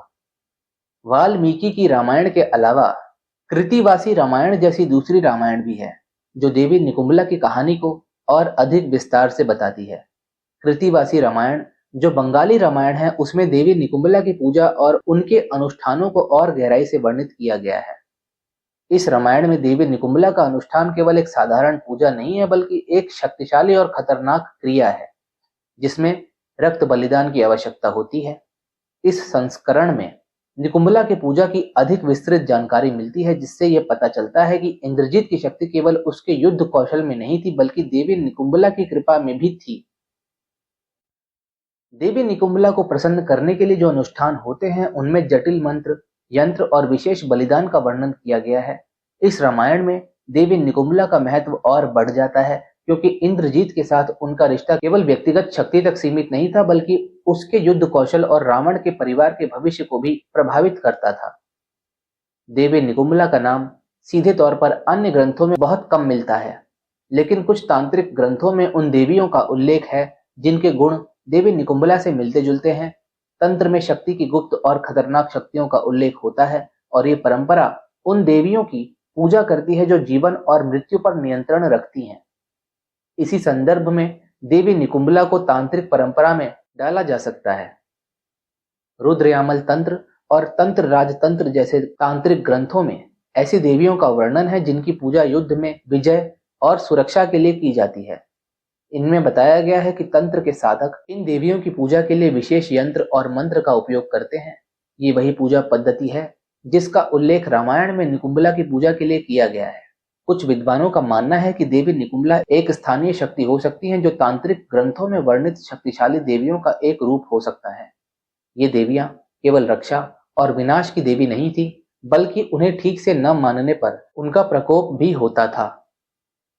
कुछ विद्वानों का कहना है कि देवी निकुंभला की तुलना चंडी, काली और चामुंडा जैसी देवियों से की जा सकती है। ये देवियां भी विनाशकारी और सुरक्षात्मक शक्ति का प्रतीक मानी जाती हैं और उनकी साधना भी युद्ध और शक्ति के लिए की जाती है। देवी निकुंभला को इन शक्तिशाली देवियों का एक स्थानीय रूप माना जा सकता है, जो रावण के वंश के संरक्षक देवी थी। आज के समय में भी भारत के कुछ आदिवासी क्षेत्रों में ऐसी देवियों की पूजा की जाती है, जो युद्ध, सुरक्षा और विजय का प्रतीक मानी जाती हैं। इनकी पूजा में भी वही गुप्त अनुष्ठान और बलिदान की आवश्यकता होती है, जिसका उल्लेख रामायण और तांत्रिक ग्रंथों में मिलता है। देवी निकुंभला पौराणिक कथाओं में एक अत्यधिक शक्तिशाली और रहस्यमय देवी के रूप में उभरती हैं। उनका वर्णन भले ही उतना प्रसिद्ध न हो जितना दुर्गा या लक्ष्मी का है, लेकिन उनकी कहानी बहुत ही आकर्षक है, जो विद्वानों, आध्यात्मिक खोजकर्ताओं और पौराणिक कथाओं के जानकारों को मंत्रमुग्ध करती है। रामायण में उनकी भूमिका और तांत्रिक साधनाओं से उनका गहरा संबंध उन्हें एक अद्वितीय देवी के रूप में प्रस्तुत करता है, जिनकी शक्ति अपराजेय मानी जाती है। हिंदू देवी देवताओं की परंपरा में देवी निकुंभला की कहानी भी सुरक्षा और विनाश के बीच संतुलन का प्रतीक है। जिस प्रकार दुर्गा राक्षसों का नाश करती हैं और काली युद्ध के मैदान में तांडव करती हैं, उसी प्रकार निकुंभला एक ऐसी अजय शक्ति का प्रतिनिधित्व करती हैं जो घटनाओं के प्रवाह को बदल सकती हैं। उनकी पूजा साधारण नहीं है, इसके लिए गहन एकाग्रता और सही विधि की आवश्यकता होती है। यदि पूजा में कोई त्रुटि हो जाए तो इसके गंभीर परिणाम हो सकते हैं। ये इंद्रजीत की असफल साधना में स्पष्ट रूप से देखा जा सकता है, जहां लक्ष्मण द्वारा उनकी साधना को बाधित करने से देवी की शक्ति क्षीण हो जाती है और इंद्रजीत की मृत्यु हो जाती है। दोस्तों, ये भी ध्यान देने योग्य है कि देवी निकुंभला का आज मुख्य धारा की हिंदू पूजा में कोई स्थान नहीं है। वे उन देवी देवताओं में से नहीं है जिन्हें सामान्य रूप से पूजा जाता है। इससे उनकी रहस्यमय छवि और भी गहरी हो जाती है, क्योंकि उनके बारे में जानने और समझने के लिए तंत्र और रहस्यमय परंपराओं का अध्ययन करना आवश्यक है। वे एक ऐसी देवी हैं जिन्हें केवल वही लोग पूज सकते हैं जो इन गूढ़ साधनाओं में निपुण होते हैं। इस तरह निकुंभला एक ऐसी देवी बन जाती हैं जिनकी शक्ति को साधारण रूप से नहीं समझा जा सकता और जिनकी पूजा में जोखिम भी शामिल है। तांत्रिक साधनाओं के साथ उनका संबंध ये भी दर्शाता है कि वे एक गहरी आध्यात्मिक शक्ति का प्रतीक हैं।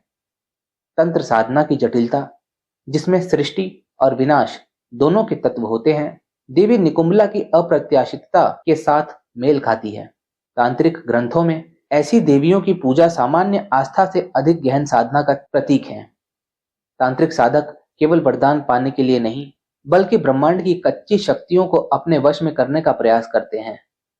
इस प्रकार निकुंभला शक्ति का प्रतीक है, जो सशक्तिकरण और चेतावनी दोनों का प्रतिनिधित्व करती हैं। आधुनिक समय में तंत्र और रहस्यमय परंपराओं में बढ़ती रुचि ने देवी निकुंभला के प्रति नए सिरे से आकर्षण पैदा किया है। हालांकि वे बहुत प्रसिद्ध नहीं है, लेकिन विद्वानों और आध्यात्मिक साधकों के बीच उनकी चर्चा बढ़ रही है। ये उनकी अपार शक्ति और रहस्यमय स्वरूप के प्रति आकर्षण को दर्शाता है। एक ऐसे संसार में जहां अधिकांश आध्यात्मिकता को सरल और सुलभ बनाया गया है, निकुंभला ये याद दिलाती है कि वास्तविक शक्ति कभी कभी अनियंत्रित और खतरनाक होती है, जिसे समझने और साधने के लिए गहन साधना की आवश्यकता होती है। देवी निकुंभला एक अत्यंत शक्तिशाली देवी के रूप में उभरती हैं, जिनकी कहानी प्रेरणादायक और डराने वाली दोनों है। तांत्रिक साधनाओं के साथ उनका संबंध और उनकी अपराजयता उन्हें पौराणिक और आध्यात्मिक अध्ययन के लिए एक अद्वितीय विषय बनाती है। उनकी पूजा भले ही आज व्यापक न हो, लेकिन उनकी कहानी हमें याद दिलाती है कि दैवीय शक्ति का स्वरूप हमेशा सरल या पूर्वानुमेय नहीं होता। ये अक्सर अप्रत्याशित और अनियंत्रित होता है। दोस्तों, इसी क्रम में संस्था द्वारा अक्टूबर 2024 माह के पेड ग्रुप में माता निकुंभला की वही साधना प्रस्तुत की जा रही है जो मेघनाद द्वारा रामायण के युद्ध कांड में युद्ध के विजय हेतु की जा रही थी, जो यदि सफल हो जाती तो माता निकुंभला स्वयं युद्ध में उतर जाती और उसके पश्चात कोई देवी देवता या अन्य कोई शक्ति इंद्रजीत को युद्ध में पराजित नहीं कर पाती और रावण की सेना की जीत हो जाती। दोस्तों, ये साधना पूर्ण रूप से राजसिक विधान से संस्था द्वारा दी जा रही है, जिसमें किसी प्रकार की कोई बलि का विधान नहीं है और न ही किसी प्रकार की कोई कठिनाई है। और तो और इस साधना की राजसिक विधि में साधक को कोई बुरे परिणाम की प्राप्ति नहीं होगी। ये साधना साधक की प्रत्येक कार्य सिद्धि में सहायक है। साधक अपनी आर्थिक योजनाओं की सफलता के लिए इस साधना को कर सकते हैं। अपनी मानसिक समस्या, शारीरिक समस्या अथवा किसी भी प्रकार की सांसारिक समस्या के निवारण हेतु साधक इस साधना को कर सकते हैं और इस साधना को करके एक सफल जीवन जी सकते हैं। इस साधना की ऊर्जा से साधक अपनी आत्मिक एवं आध्यात्मिक ऊर्जा को प्रखर रूप से विकसित करके आध्यात्म की एक उच्चतम अवस्था पर जा सकते हैं। आप सभी के लिए संस्था द्वारा ये सलाह है कि आप इस साधना को अवश्य करें। अधिक जानकारी टेलीग्राम चैनल पर उपलब्ध है। आप डिस्क्रिप्शन में उपलब्ध लिंक के माध्यम से टेलीग्राम चैनल को ज्वाइन करके इस संदर्भ में पूर्ण जानकारी प्राप्त कर सकते हैं। साधना के मूल नियमों को सरलता पूर्वक समझाने हेतु संस्था द्वारा 3 वीडियो बनाई गई हैं, जिनमें साधना करने से पहले क्या क्या नियम अपनाए जाते हैं वो समस्त मूल नियम विधि पूर्वक बताए एवं समझाए गए हैं, जिसे आप स्क्रीन पर देख सकते हैं।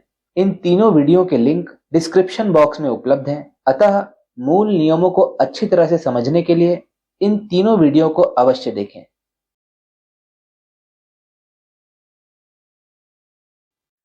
वर्तमान समय में जैसा कि आप सभी जानते हैं कि संस्था में आश्रम निर्माण का कार्य किया जा रहा है, जहां पर साधक आ करके वहां रह करके समस्त प्रकार की साधनाएं संपन्न कर सकेंगे। वे साधक जो संस्था के आश्रम निर्माण कार्य में किसी भी प्रकार का योगदान करना चाहते हैं, वे हमारे टेलीग्राम अथवा व्हाट्सएप चैनल से जुड़ करके अपना योगदान कर सकते हैं। आप सभी का तंत्र जगत में स्वागत है। नमस्कार।